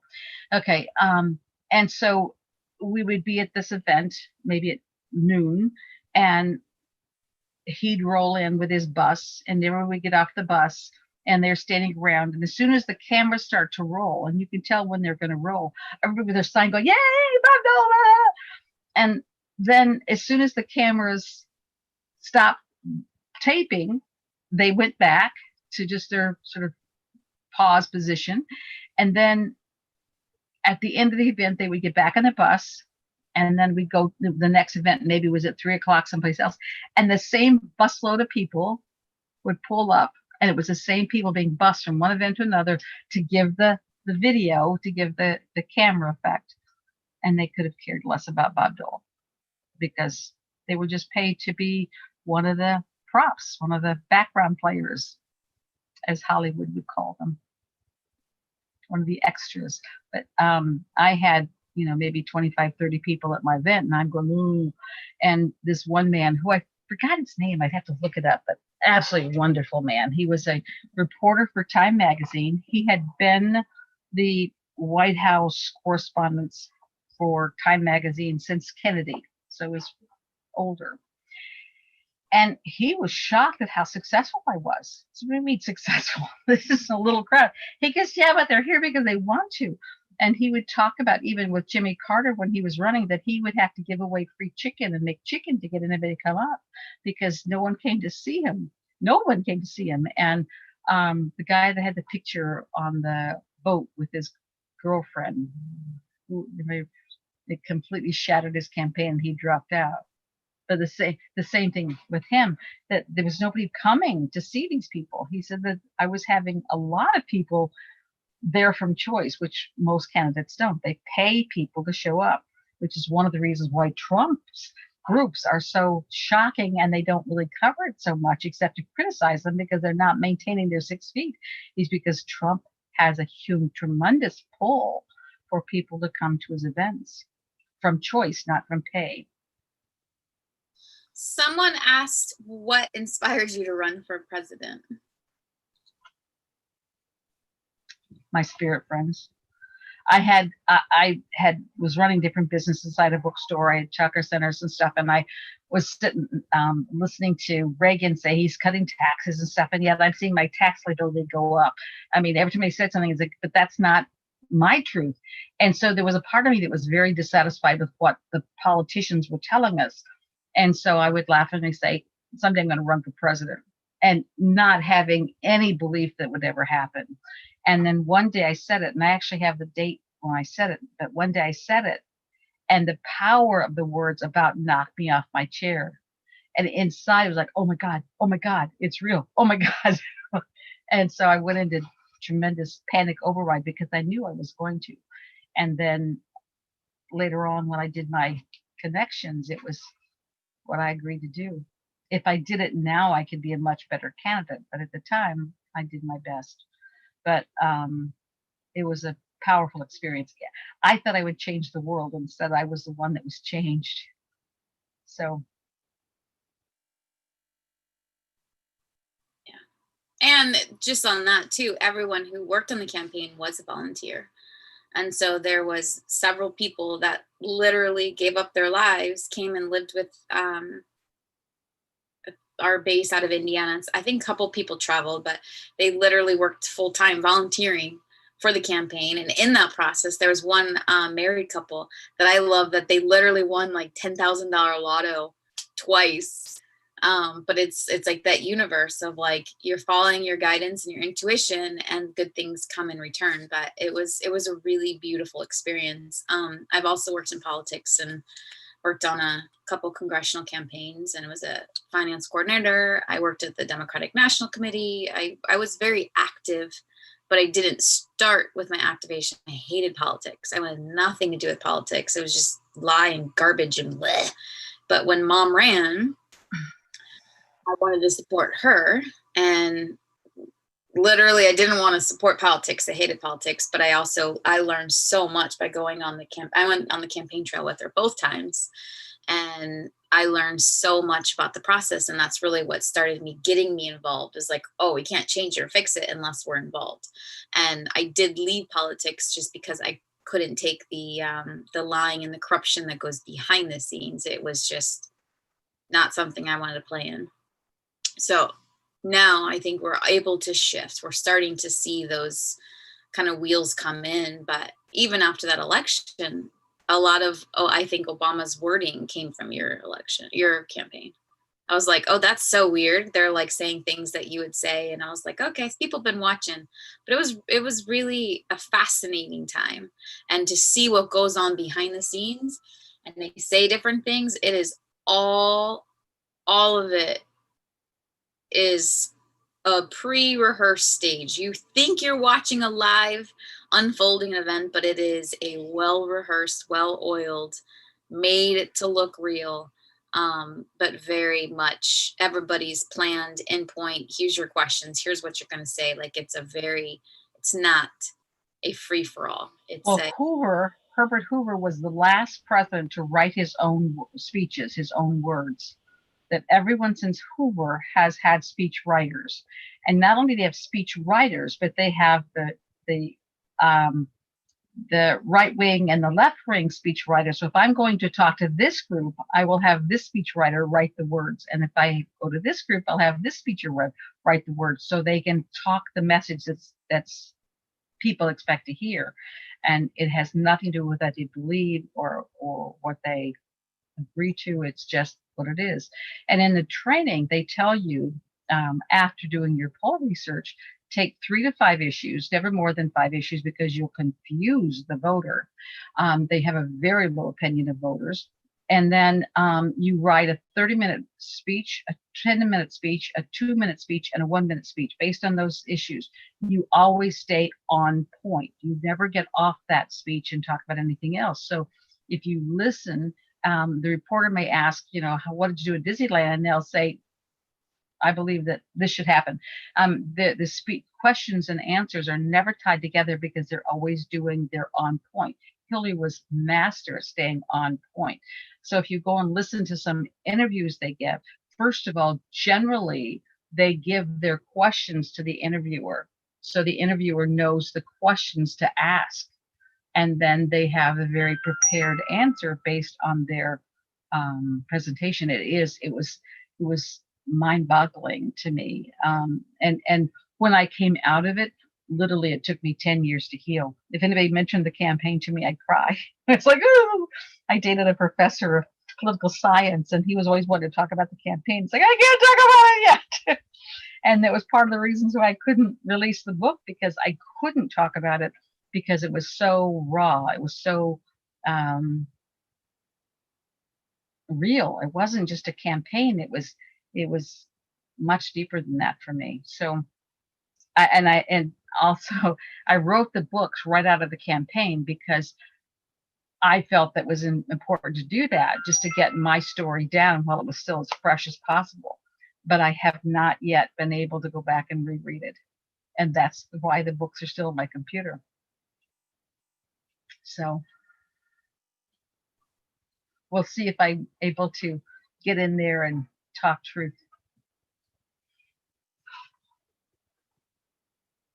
And I think these books will be even more.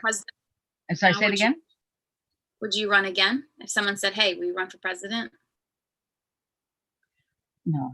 Well, only if my spirit friends told me to. I mean, I wouldn't. I get emails still at least weekly asking me to run, or I wish you were running, or so I haven't been forgotten, but I would only run if I was asked to by the universe, which is why I ran in the first place. But it was very, very grueling. It was very grueling. And interestingly, the way you're treated, because people treated me in one of two extremes. Either I was seen as a god and they, sort of treated me like I was bigger than life, or they treated me like I was spittle on the sidewalk. So it was this very extreme reactions people had to me, which is also what we do to the people in office. We don't hold them accountable as equals. We let them have their own barbers and their own chauffeurs and their own this and their own that and their own salary and their own this. We don't hold them accountable as people who work for us. Christina has employees. At one time I had 75 employees. I set the policy. I said, this is what's going to happen. This is what's not going to happen. This is how you'll get fired. This is what I expect from you. This is your job description. And I set the parameter for being a great employee. But with our political elected people, we put them in office and we go, okay, do what you want. And we're the fools, letting them name their own salary, letting them say their own benefits. We got Social Security. By golly, they should all be on Social Security. Let them experience what they're voting on for the same amounts of money, the same rules applied. They give themselves salary, not just when they're in office, but for life. Even if they're in prison, they get their full salary. Who does that? Wouldn't it be nice, Terry, if you got your full salary for the rest of your life? We can't do that. So why should we allow them to do that? So anyway, my 3 platform issues that I still think are brilliant, and I researched till I found what would take to change this country. One is a one law, one bill. Right now we have millions of things buried in a document. When I ran, the longest document at that time was 4,000 pages. If you need an image of that, if you imagine 8 reams of paper, like the office paper, 8 reams of paper. That was what one bill was. One bill, 8 reams of paper. And nobody can read it. They don't even pretend to read it. They hire aides to read it, but they don't even pretend to have the aides read it. They subscribe to companies that will read the bill and synthesize it. The aides read that and then advise the candidates. Now we're putting people in office to make decisions on us, and these bills are 8 reams of paper long. One bill, one law, that's it. And they can read it, do all the synthesizing, and the night before it goes to vote, they can change anything. Put some pork in there, do some changes, do some altering, and then we're voting into things that we go, who the hell voted for that? And yet that's who's voting for it. So if we had one law, one bill, written in standard English, not legalese, then you and I would be able to hold the people we send to office accountable. That's step 1. You want to vote for the pork? I want your name on that so I know how you voted on that pork. You voted for your self-interest. I want to know how you voted on that self-interest issue. One law, one bill, written standard English. That's the first thing we have to require. There's no reason to write in legalese. Our founding fathers wrote for the American public. That's what we need to require the people who work for us to do. One law, one bill, written standard English. The second issue was the right of recall. Now we know what they're doing and how they're doing it. We need the right to say, I don't like you anymore. You're not serving me. I want you out of office. Many states have the right of recall. It's not an easy process, but if you go through the appropriate steps, you can pull someone out of office. And I may be silly, but having someone be in jail is a good reason to leave office. Having someone found guilty of some really egregious sexual offense, I think that's a reason to come out of the office.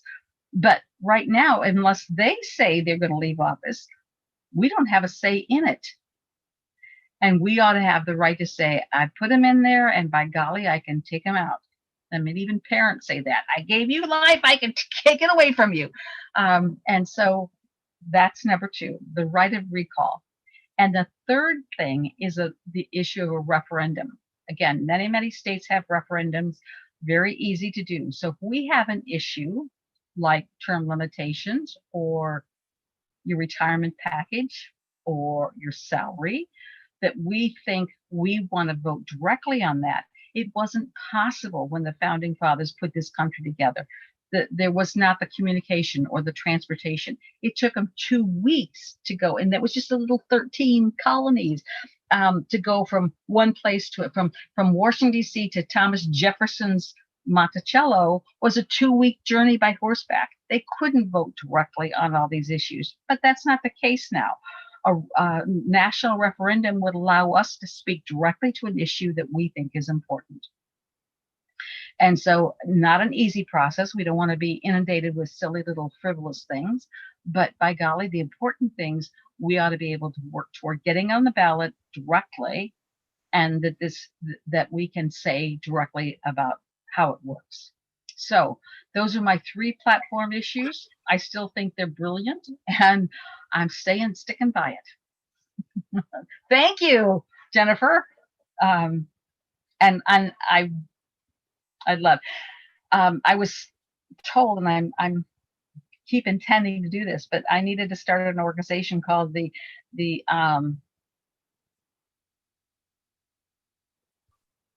something about Citizens for Fair Government. And I actually had the logo made. I bought the website. I did all those things. I just haven't put all the pieces together.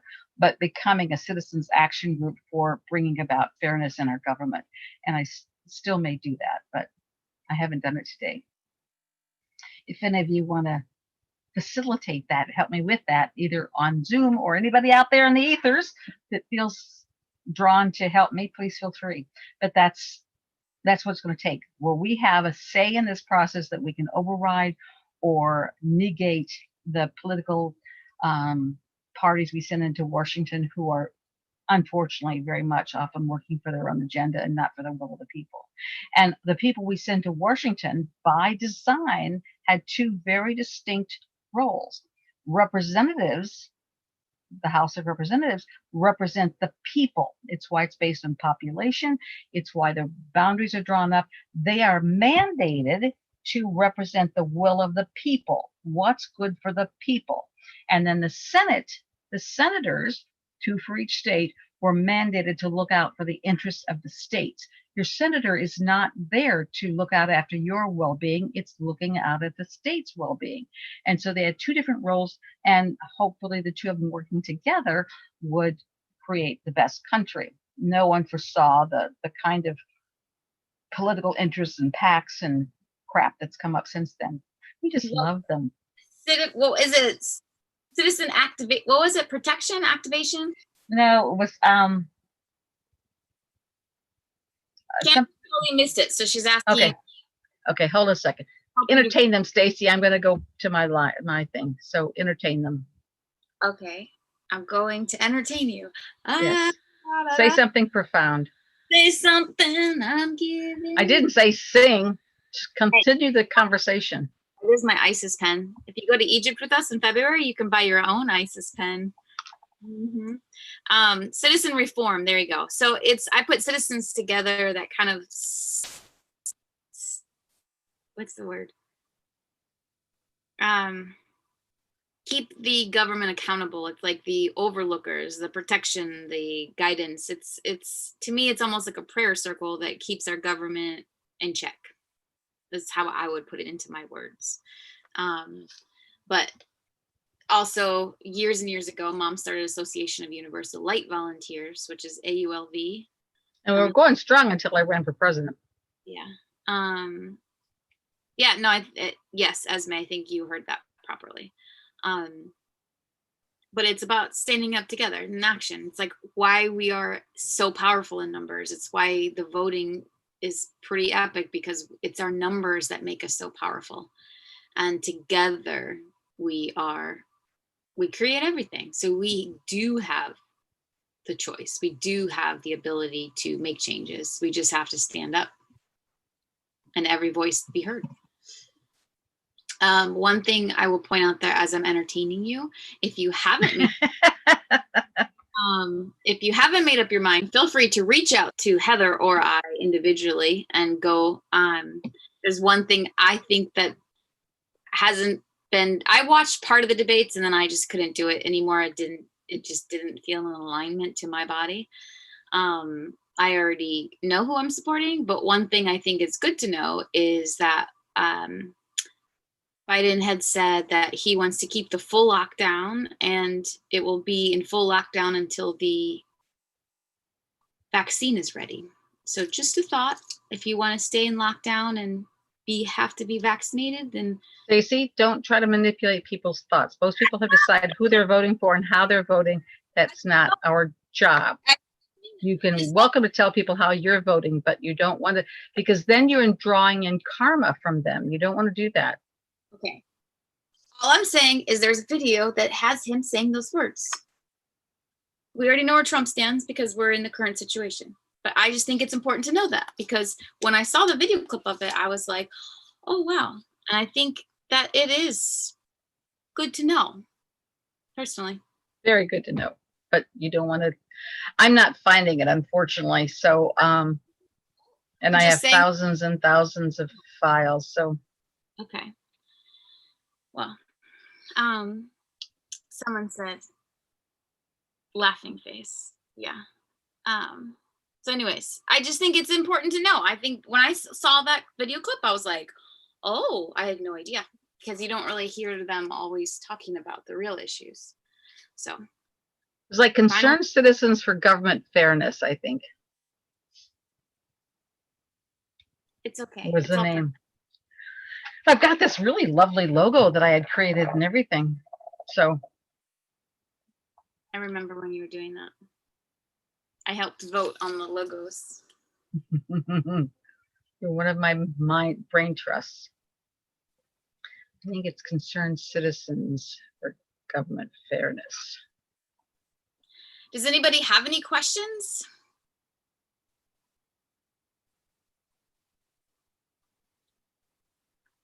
I have a question. Yes. Hi.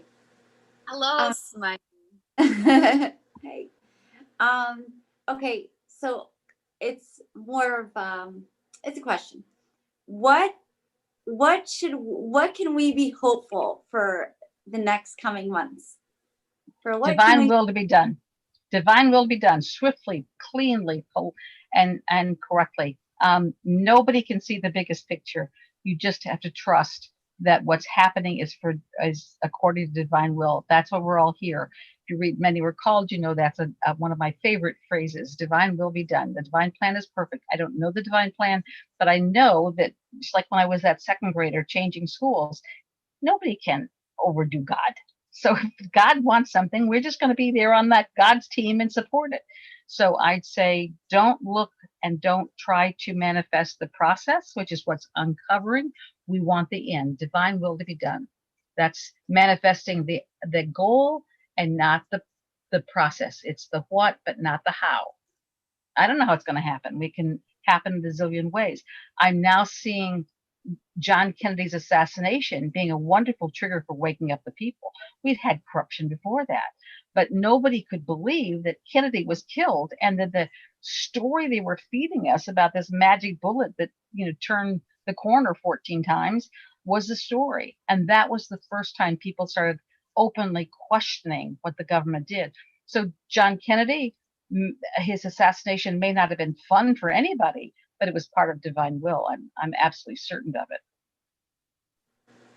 So I think, yeah, we just have to keep trusting divine will be done. Let me know my part and do my part as honorably and as efficiently and as effectively as I can. This is a part of my divine assignment. So let me do it the best I can. And so the best way to do that is to also send love, right? To be in love. When you find yourself in a response, look out, choose. Okay, I don't have to be in this response. I can choose to be in a loving way. I can choose to communicate from my heart. And so it's all in a place, but there is unlimited timelines available to us because we are consciousness, a collective consciousness that still can change and be in flow, because it's where we are in our energetic presence, in our faith in the divine plan, in our trusting, in our surrender. The more we hold on, the more we, because I know that from experience, the more you hold on to something as if I want to control it, I want to make it safe, I want to have it my way because I'm ready for it this way. The more we hold on to it's got to be this way, it's got to be, we put in more resistance, right? We put in more judgments of what it should be or versus what it could be. And so if we can learn to literally let that go and trust and ask God, ask divine, ask the angels to assist in the process, and if we can literally go into the trust and then the faith and then going into our full sovereignty, the more we are in our own truth, the more we are in our own power, the more magic we create, not in just our lives, but in the collective consciousness. Like, as a whole, as the people. I mean, look at us. Just the little things of like when mom does a love prayer. Look how much that shifts you internally. So it is our job to just come in the place of love. Love. You like that? I see you're smiling. That was amazing. No, it's so true. It is true. And I feel that a lot. The more we come from love, everything just is better. Everything, the collective is better. We have better clarity on the issues and what's important. And so that's really the biggest gift of that, is it changes our vibration, which changes our perception. It's like your windshield wipers. When you're driving through a rainstorm, you see, but it's more challenging. But when you use your windshield wipers, all of a sudden you can see more clearly. And so love is that clearing force. Yes. Yes. And the more we can stay in that love vibration, literally, the more powerful we are, the more the divine is, boom, we can move through these quickly, easily, effortlessly, right? All of those intentions come back to that, to this. And finding, every day, give yourself at least 20, 30 minutes just to connect to yourself. If you want to rewatch this, I love the love guidance. It's always in the beginning of the call. So feel free, wherever you're watching, save it, keep it on your save list. And for those of you that are on, I have this also on my YouTube channel, Stacie Harder. So you're welcome to watch it there as well and share. I have 11 subscribers now. It's kind of exciting. Anyways. Subscribers for what? My YouTube channel. Oh, okay. I don't know. It's fun for me. Just know that it is the time to come inward, the time to show up for yourself, the time to speak your truth, to feel your truth, to know your truth, to just be in that body, to be in the appreciation and the flow. And trust and surrender is everything. And the more we trust the divine and ask for assistance, your team, you have a whole galactic team here with you. You have angels. There's so much, literally so much available to you. You just have to ask, because we are, as mom calls us, little godlets. You are just as divine, if not more so, than Jesus, Mary Magdalene, all of us. We are all. I never said that we were more divine than Jesus. Equal, yes, but not more. Watch. We were equal to. Well, he said, whatever I can do, you can do this and greater. It's about have the ability to be greater.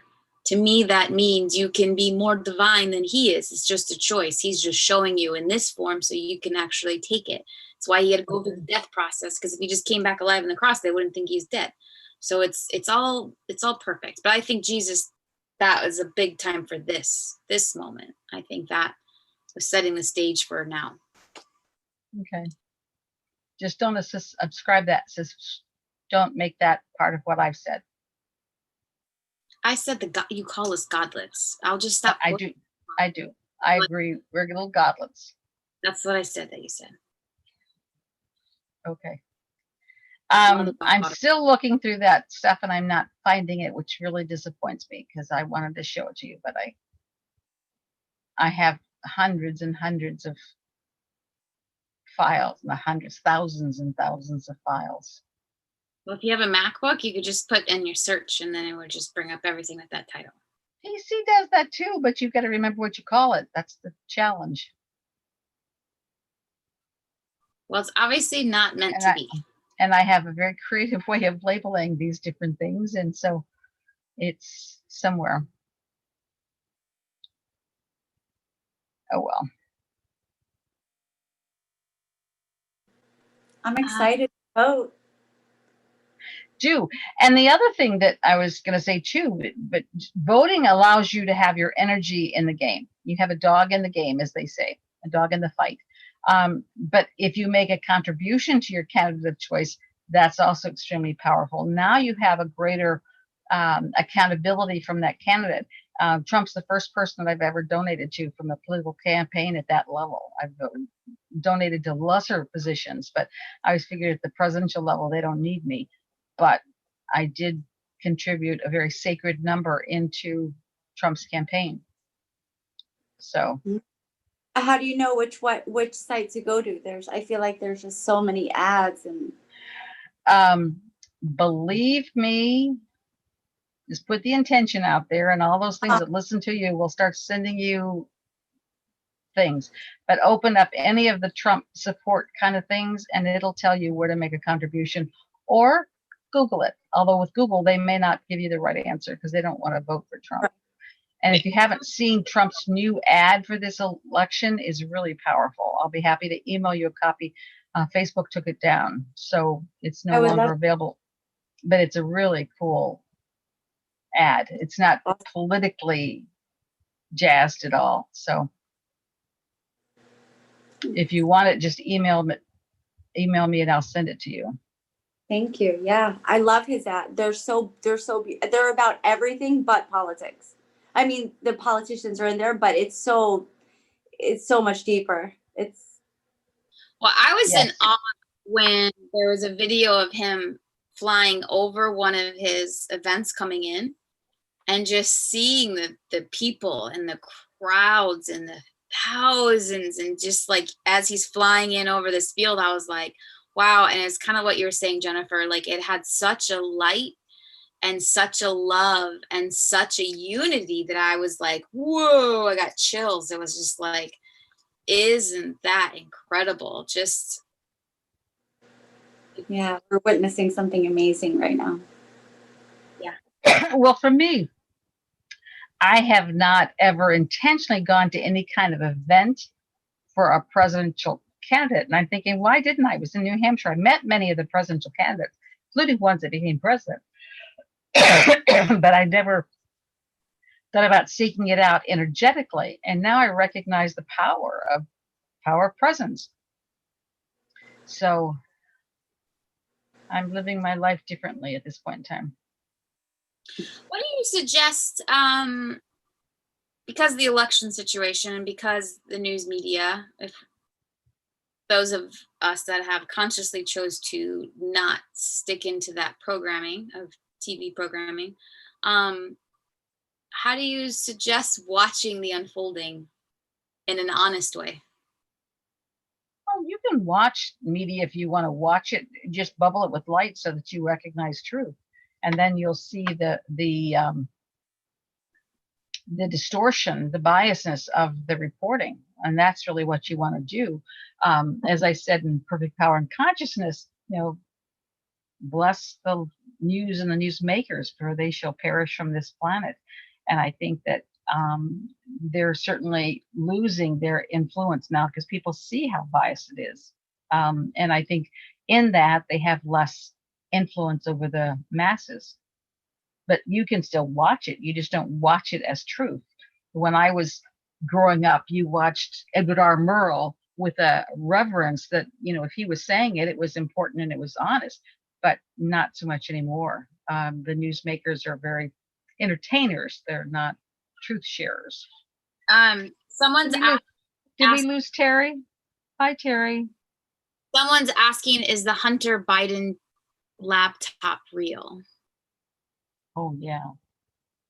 But it's, again, another example of where truth is coming out, and then how people deal with it is the issue of our character. And that's individually as well as collectively. As a country, what are we willing to accept? What are we willing to stand up for? What are we willing to be accountable for. But oh yeah, it's very real.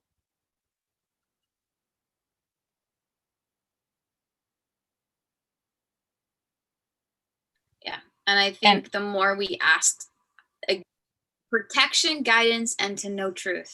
When you pray and ask, and also you can ask, what's my role in this? You know, that it was very clear when I was expected to run for president, but in every situation, what's my role in this? When I'm being exposed to something and I'm having this emotional reaction to it, okay, what am I to do with this? What's my role in this? Because each of you will have a different role.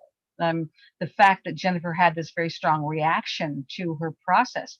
Okay, so what's Jennifer's role in this? I can't ask for Jennifer, but Jennifer can ask for Jennifer. And I think that's really important, that we're not here to be observers, to be standing in the sidelines going, oh, isn't this fun? We're here to be active participants in this transformation. And it's going on now. It's not something that's going to happen in 5 years. It's now. We are here for now. Yes. And if you find yourself going into those darker thoughts of like the vaccinations or this or that, like just notice like, oh, okay. And then literally as like pull it out and be like, okay, I see that thought. Why is this there? Is it mine? Does it serve me? What am I learning from this? And then just dissolve it, turn it into love and replace those thoughts, because we sometimes don't even realize we're in this negative loop. Because again, in my opinion, we've been programmed to be in that because we're not in our own vibration. We're much more manipulated and controlling. So when you start to recognize those thought patterns, be like, whoop, okay, pull it back and then choose different. And this is the time that a lot of that is coming out. And so if you do find yourself in a situation where you sort of get scared, just wipe it, cancel, because you don't want to actually create that as a reality. And those thoughts help create those realities. So cancel. And then what do you want? So always you have the choice of what you think, what you believe, and what you feel is your navigation system. So if you feel off about something, it's teaching you that how to come back home. So again, our home, our uniqueness is all within your inner channel. So you have all of the access. That's it. Yes, Jennifer, unmute yourself and jump in. Something that Stacie said made me think of what I was listening to today, and I haven't done research into it, so I was just watching a YouTube, but it was talking about Canada and what's happening there. Do you know much about that? Their governor's like taking over and taking their guns away and having them take the vaccine, or kind of. We're seeing that all over the world. I mean, it's not just Canada, it's all over the world. You can see which places are becoming more autocratic. I'm the boss, you're going to do what I say, whether I'm the governor or I'm the president or I'm the prime minister. We're seeing that unfolding in many countries. And that's showing us, because the goal has long been known: one world government. We're all part of the one, and we'll be on the same money. If you've noticed, the slow transition of our money has been changing as the euro has changed. So we're moving toward one economic system based on electronics, so we don't have to worry about the bill being printed. I mean,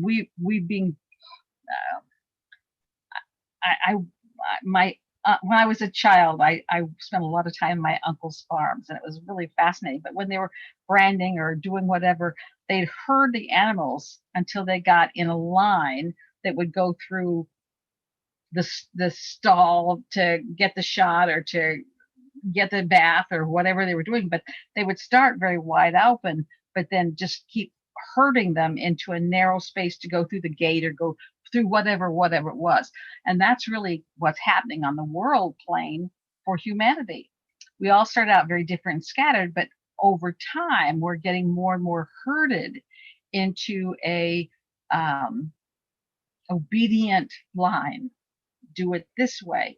And you see countries becoming very obvious states. I mean, again, I've said many times, I respect, I'm tempted to move there. The governor of South Dakota, who said, this is baloney, I don't have the authority to shut down the state. I'm not doing this. And she did nothing for COVID. Well, you don't hear anything about it in the media, but literally it's been one of the states that has had the least amount of challenges, the least amount of cases, the least of everything. And she just said, I'm not doing it. Whereas other states have said, you're going to do it this way, you're going to do it this way, and we're going to keep it this way forever, and we're going to blah, blah, blah, blah. And so they're using this to control. Well, which governor is really working for special interest, Big Brother, the cabal, the deep state, whatever you want to call them, and which state is working for the people? And so we're seeing that become apparent in more and more ways in more and more places. And so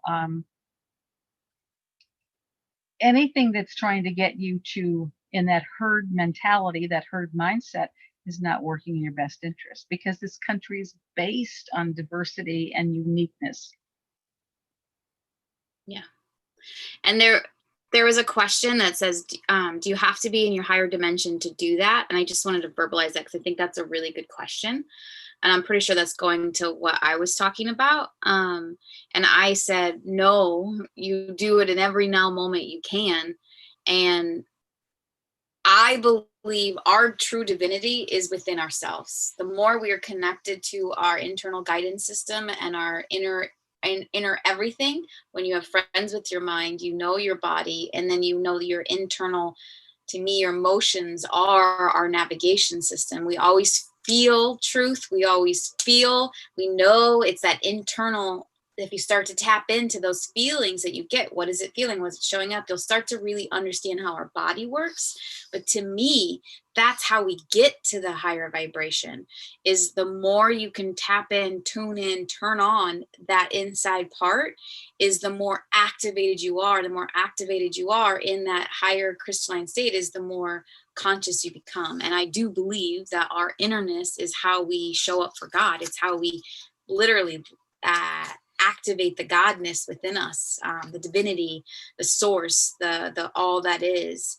And so for me, that is actually how we get to the higher states of consciousness. And if you read about our founding fathers and the founding of this country, again, going back to this country, they were not great men. They were just men who had strong opinions, and they all took action according to how they felt in the moment, and ended up becoming great men because of the actions they took.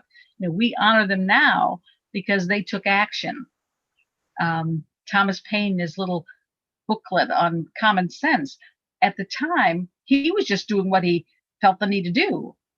Now we look back as a pivotal moment, that ripple that changed the world, that igniting and unite, not only igniting, but uniting people to a common belief system.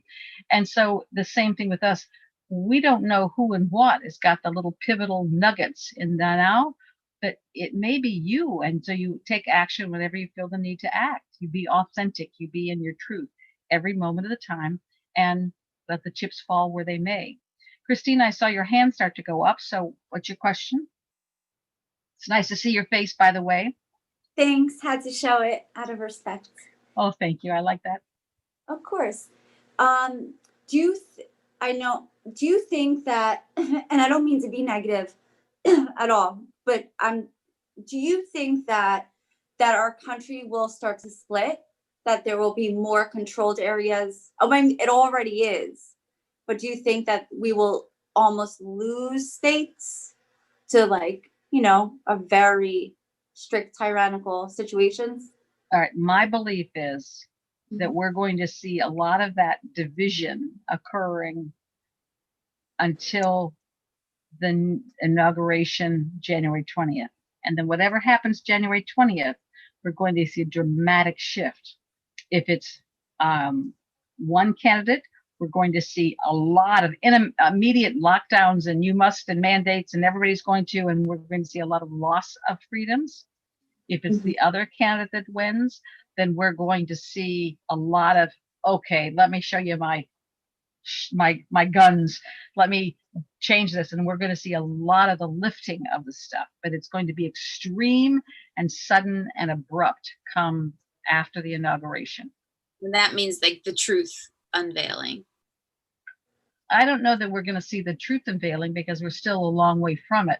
But what we're going to see is action to stop some of these things. Trump's already said he doesn't believe in mandating vaccines. Biden has already said he does, and that we will stay in lockdown until everybody gets vaccinated. So we're seeing already a very extreme reactions to some of the things going on now. That's going to amplify and magnify one situation at a time, but it's going to become much more explosive. We're not ready for the truth yet. It may come, and if Trump is elected, the next big showdown is going to be the aliens have landed, and they're going to be using the aliens to put us into fear, which is why I've got to get my alien book done before very long. I'm going to stop doing this so I can do more writing. All of you send me lots of love and light, and ask the angels to help me write faster and all that stuff. Writing faster. You already have them. It's the editing completion. No, I don't have my alien book done. It's still in process. Well, if you're a believer like me, you know that we are actually the cosmic cousins that are out there as part of who we are and who we're connected with. And we are not alone, nor have we ever been alone. And so. But we've got to make people afraid in order to control them. And that's what the next big card is going to be used to try and destroy the people's freedom in this country, should Trump win.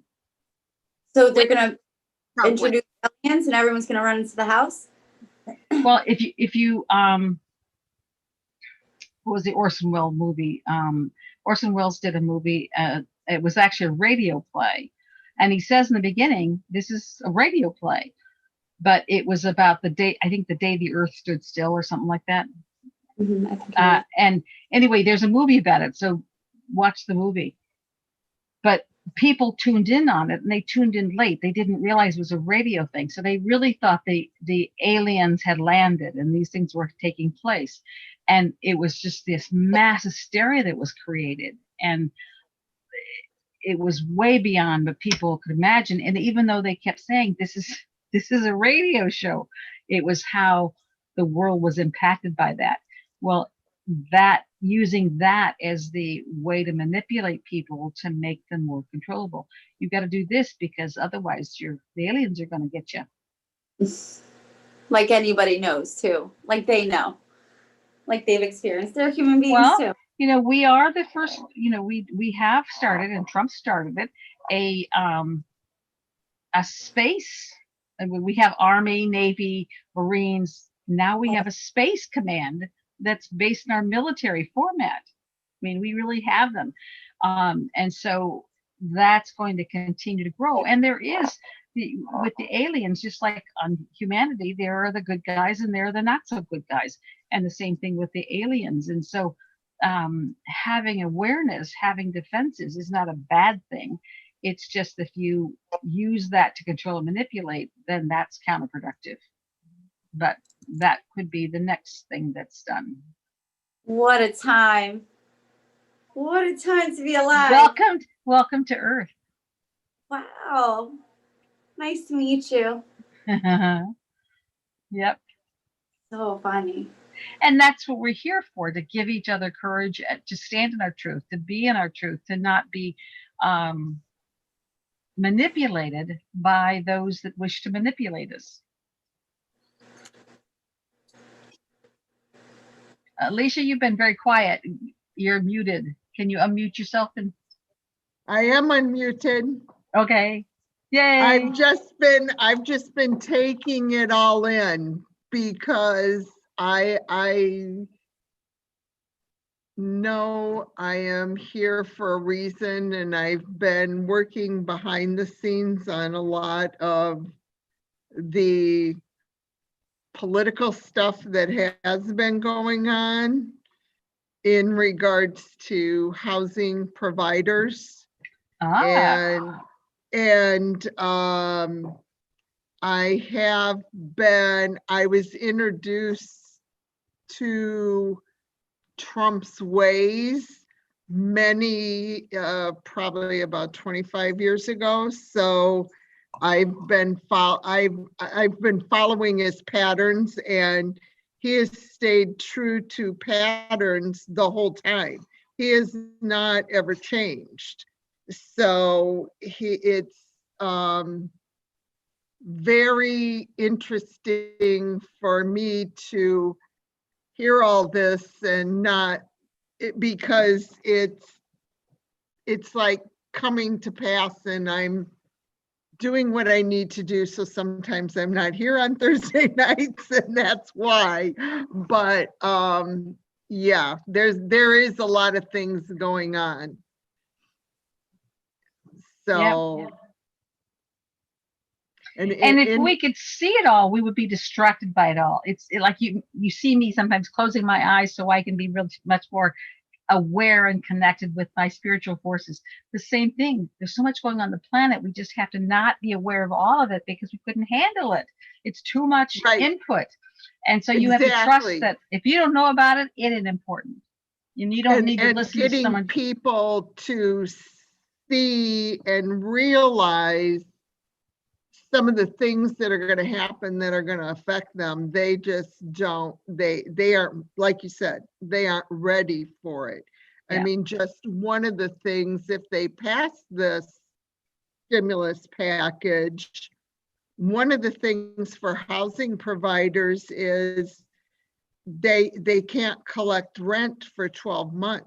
Even if their tenants are able to pay, they're not allowed to collect rent. Well, that's going to bankrupt every housing provider in the country.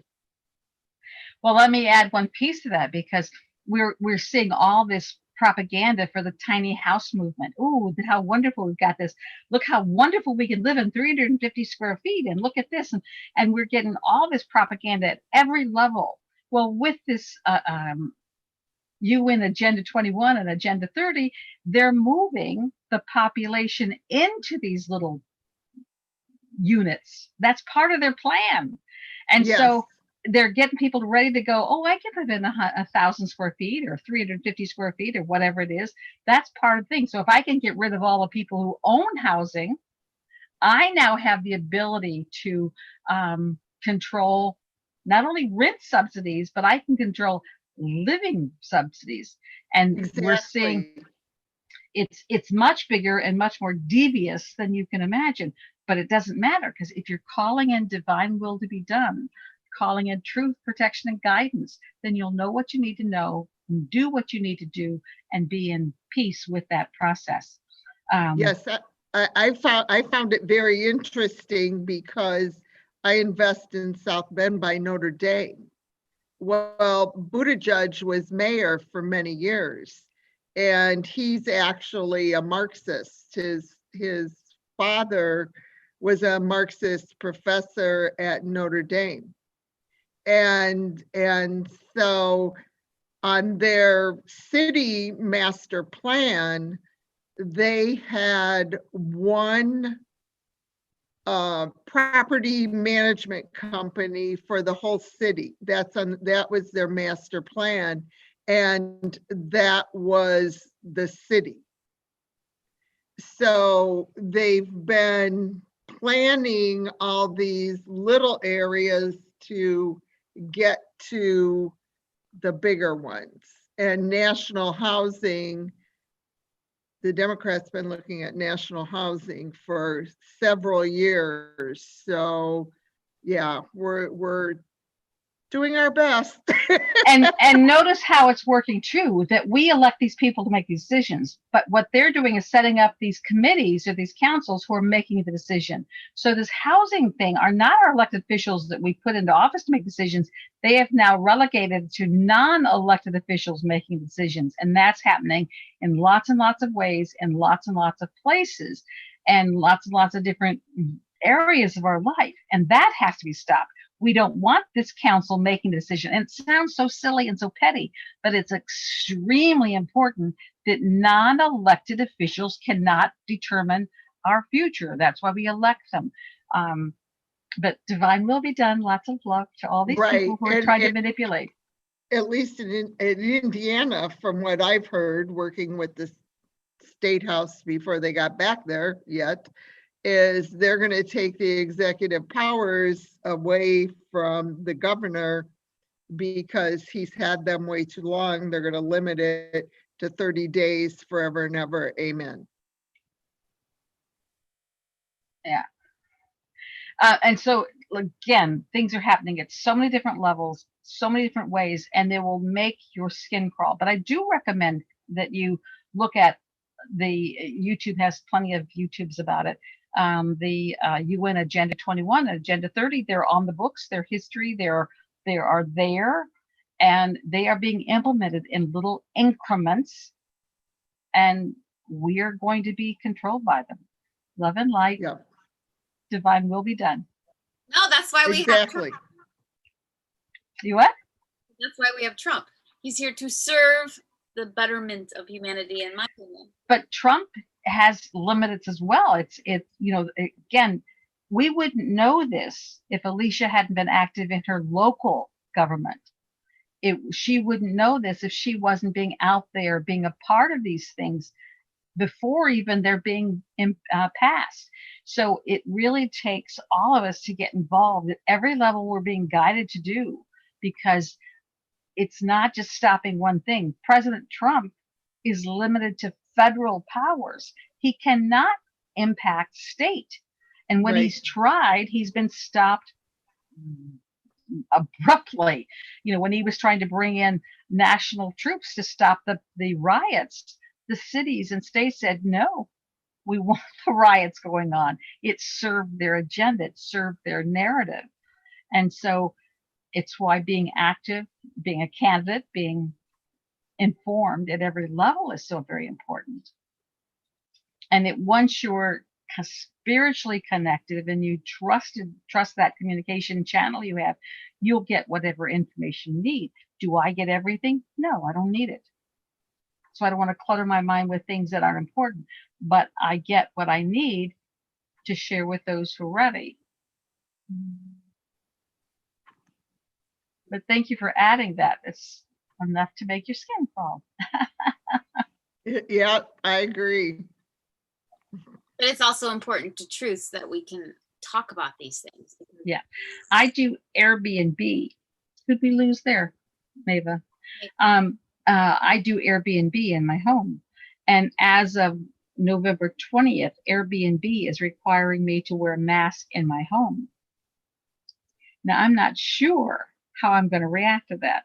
I don't know. I haven't yet decided what I'm going to be doing. Is that a state rule?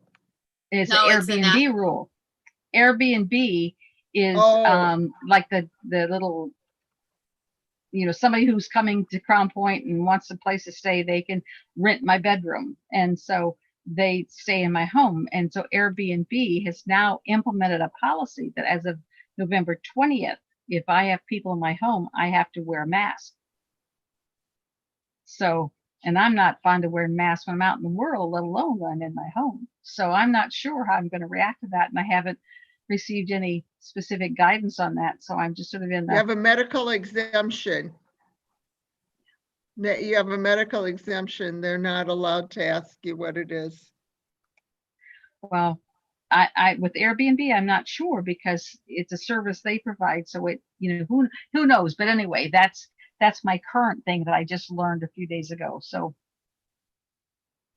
that's interesting. I was just at a meeting. I didn't hear that. I was actually with somebody that manages a lot of Airbnbs. I started a lobbyist group in Indianapolis, and the president of our group manages Airbnbs everywhere, actually.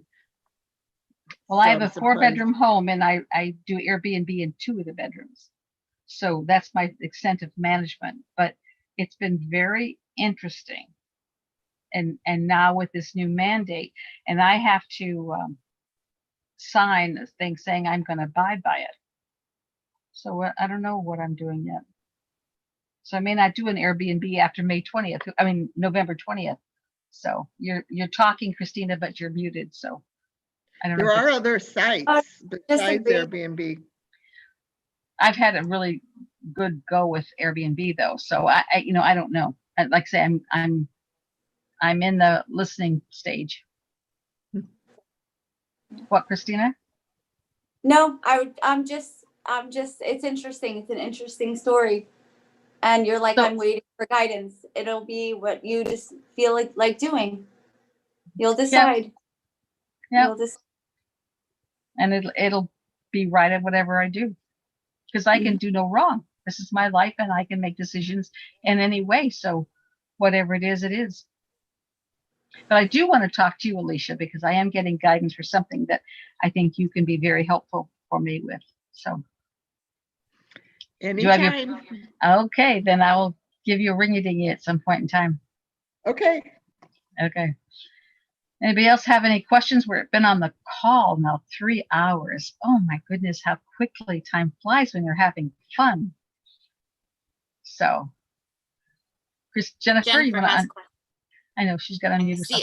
One quick thing, because I've been on a campaign in Massachusetts, and this is like, I've never been into politics before, but when I see the truth, intertwined with them.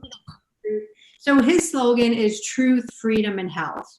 He's not a politician. He is a doctor from MIT with 4 different degrees, and he's really fighting to get in there. He didn't he believes in election fraud had happened here in Massachusetts.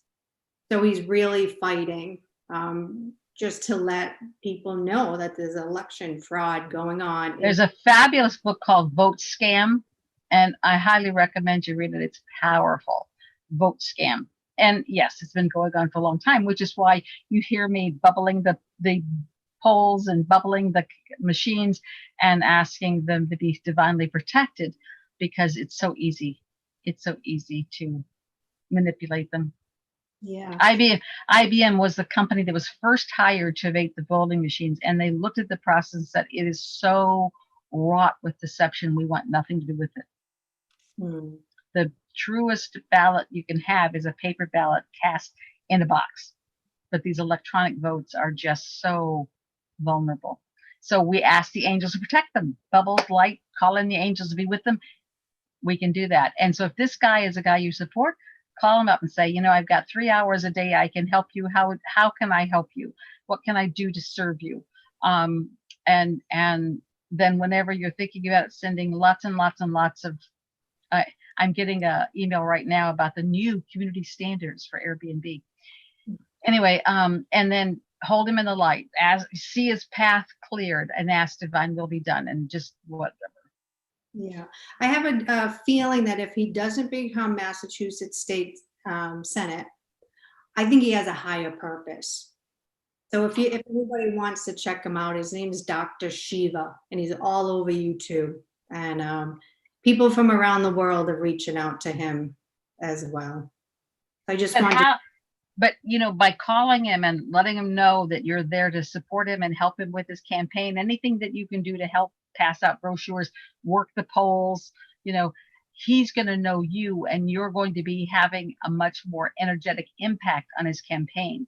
And so if you're drawn to him, that's where taking action becomes very important to your spiritual work.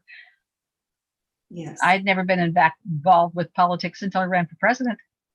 Yeah, no, I have been, and I even wore his shirt to the rally, and I asked everyone, "Are you from Massachusetts?" And I handed out cards, and yes, I have signed. Does he know that you're doing that?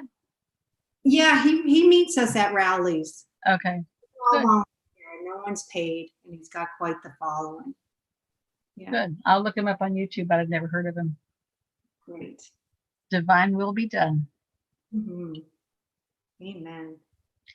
All right, what I'm going to do is just for the people who are left and anybody who's online that wants to add their 2 cents, let's just wrap it up. Besides with our intention for divine will to be done, your reaction to tonight's conversation about politics, and we'll probably have one that follows up when the election is over and see where that takes us. So I'm sure there'll be a lot of need for venting and for calming and for cooling. But Christina, we'll just start with you. What would you like to add about tonight's conversation? Tonight's 3-hour conversation. I know, it's amazing always.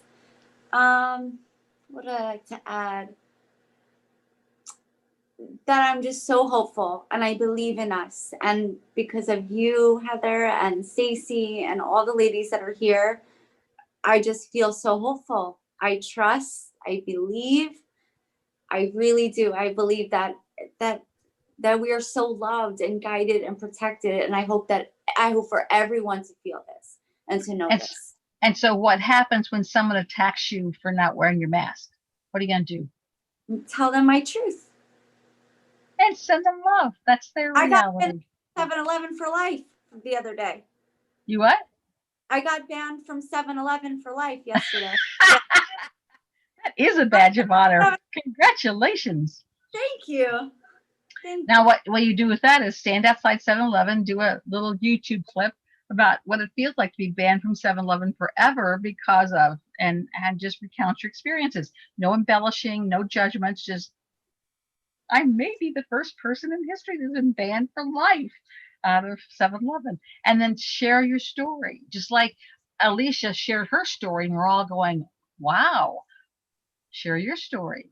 Because people need to see what those Gestapo techniques were.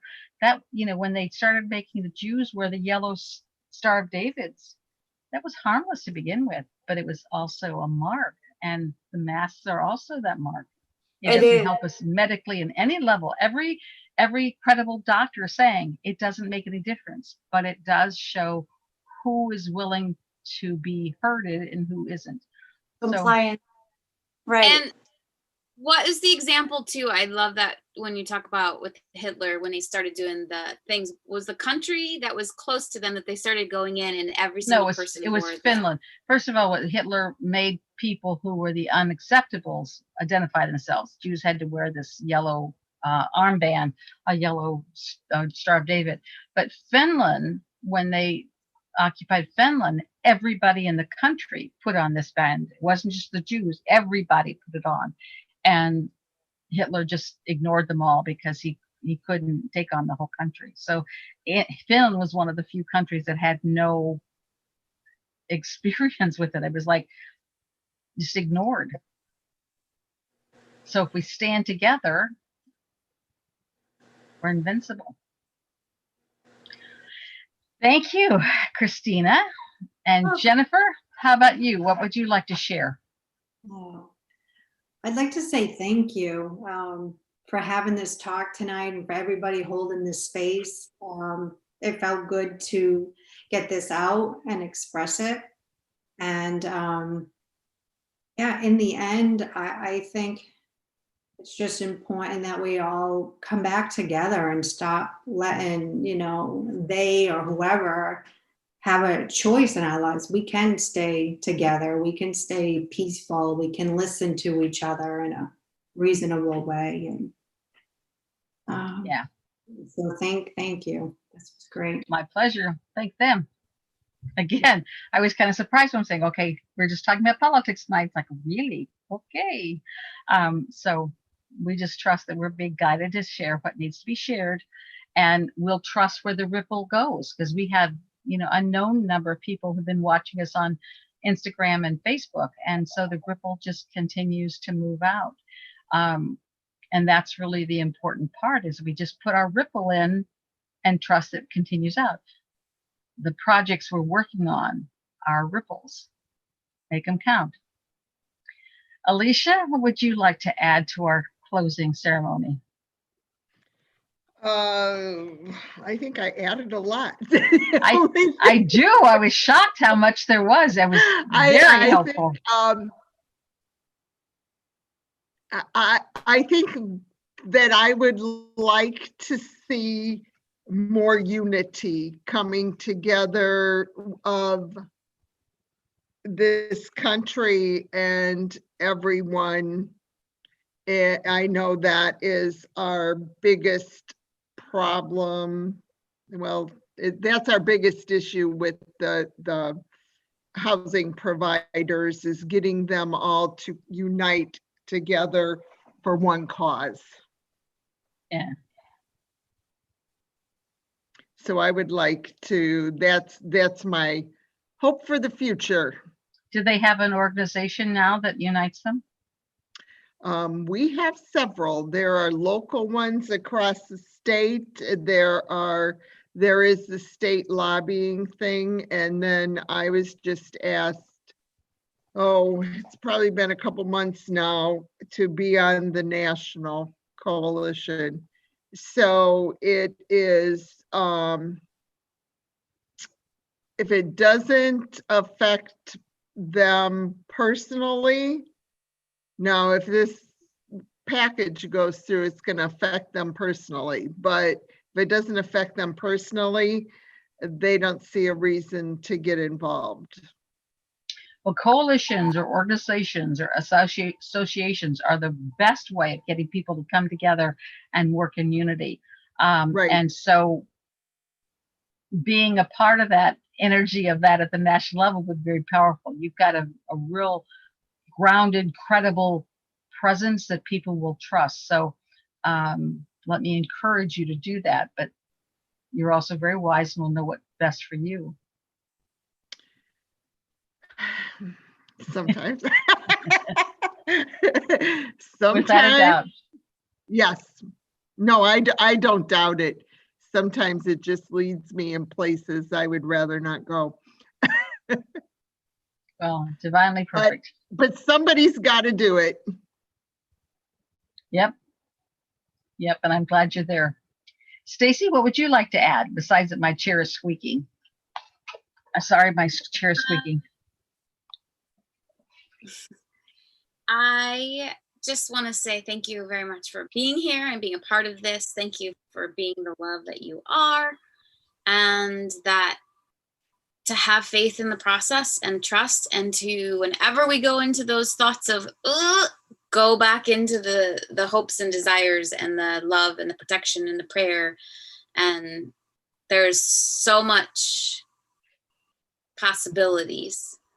And yeah, I think definitely doing your part to send love to this whole voting experience and to the outcomes and to everyone that will be reporting, like everybody, just to surround them with that divine love is important. And I think that,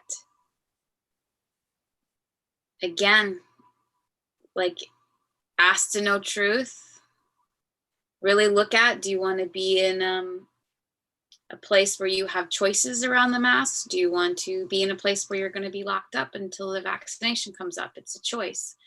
So I pray that you get to vote your truth and your heart.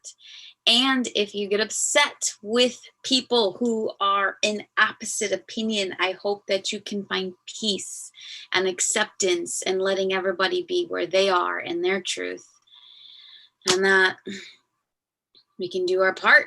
And I'm just glad that we get to have this conversation and to love and light.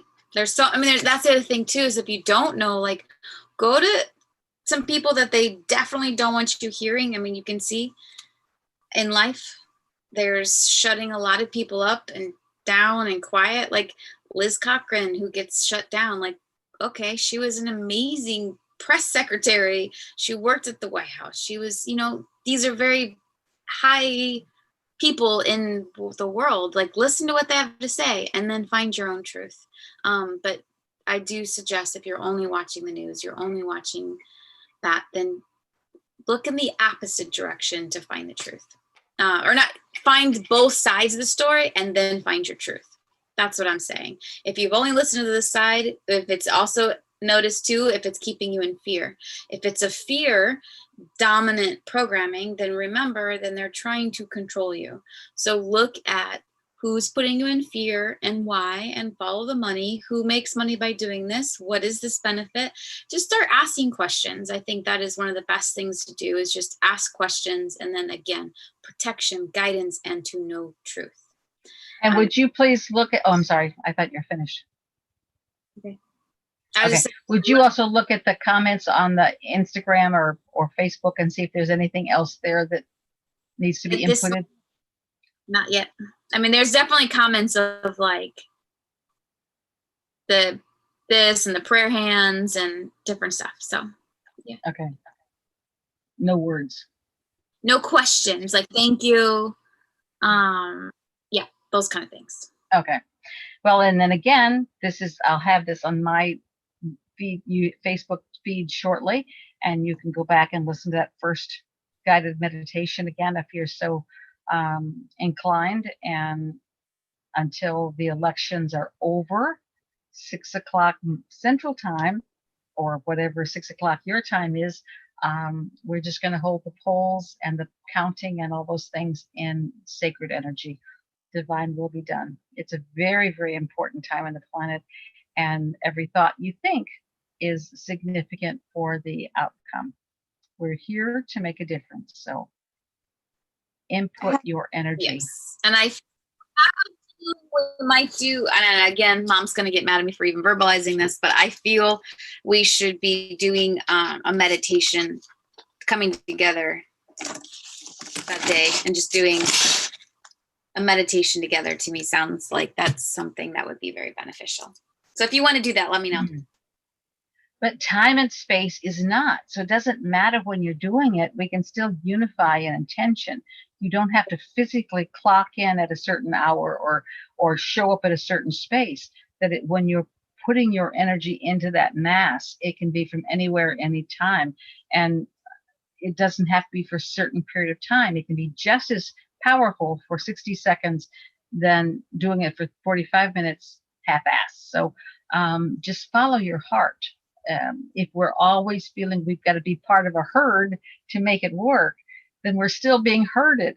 So just stand in your power, do what you feel guided to do, and trust that it's divinely perfect. And I would never get angry, Stacie. How can you say that mom is going to get angry at me? I never, ever get angry. I've already gotten a lecture about don't schedule me for any more things and don't try to ask me to put more stuff together. It doesn't mean that I'm angry. It means that I'm clear.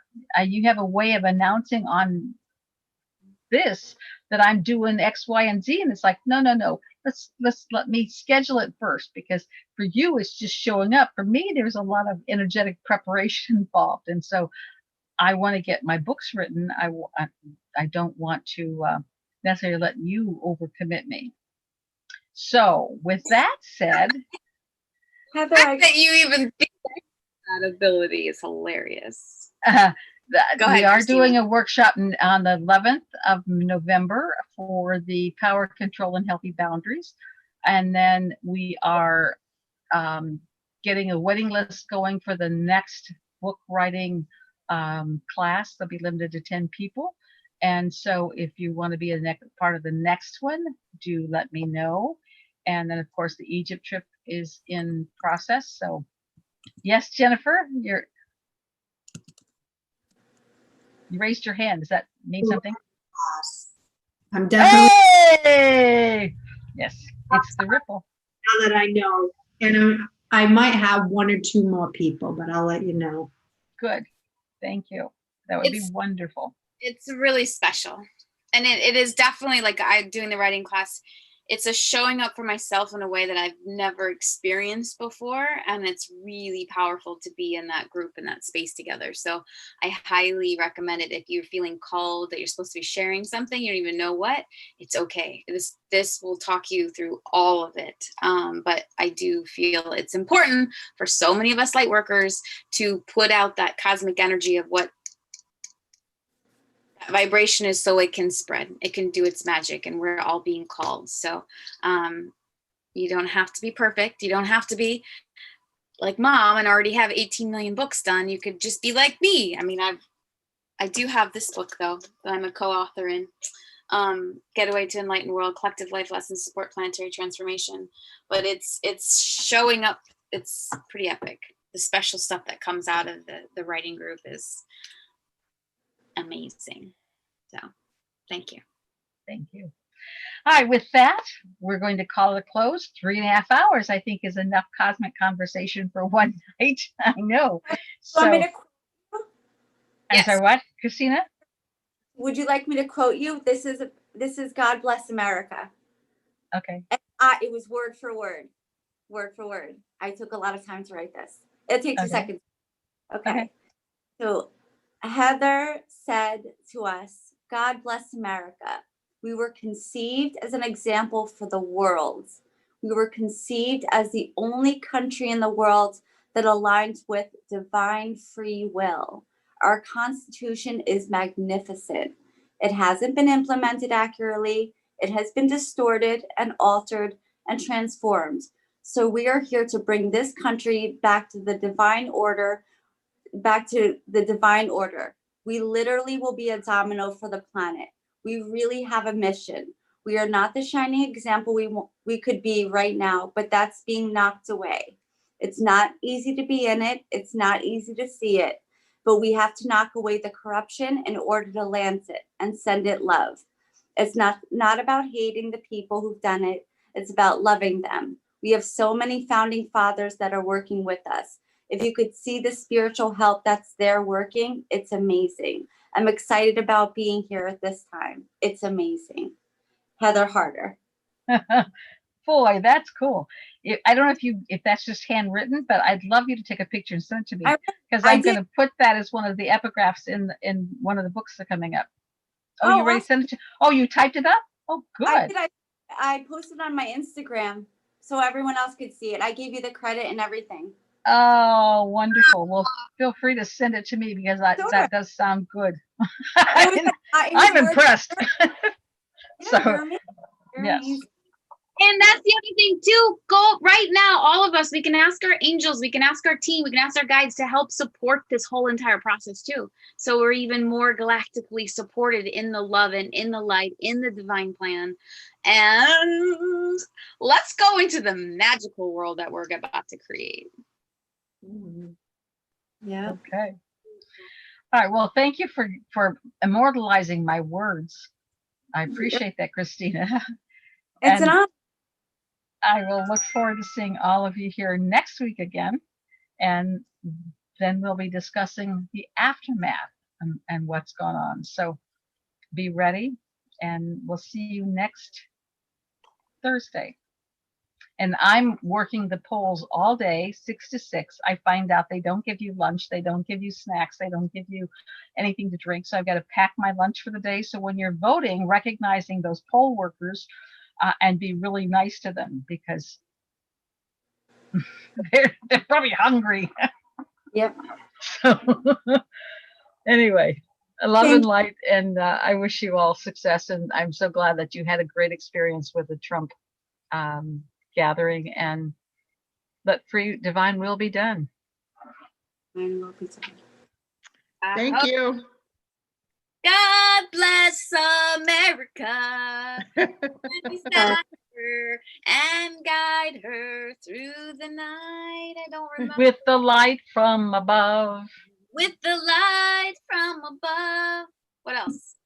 What have you got in your palms? They look dark. I activating my hand chakra. Activating my hand chakra.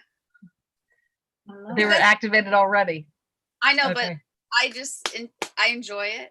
It's fun for me. Okay. I got paint markers, so you can actually draw on your skin now, Mom, without ink. It's actually a marker made for your body. Keep it away from second graders. They like to write on themselves no matter what. All right. Good night. All right. Good night. Good night. Sleep tight. Feel free to call me if you need a pep talk in the meantime. Thank you, Heather. Christina, get your homework done. Yep, on it. Bye. Bye, Jennifer.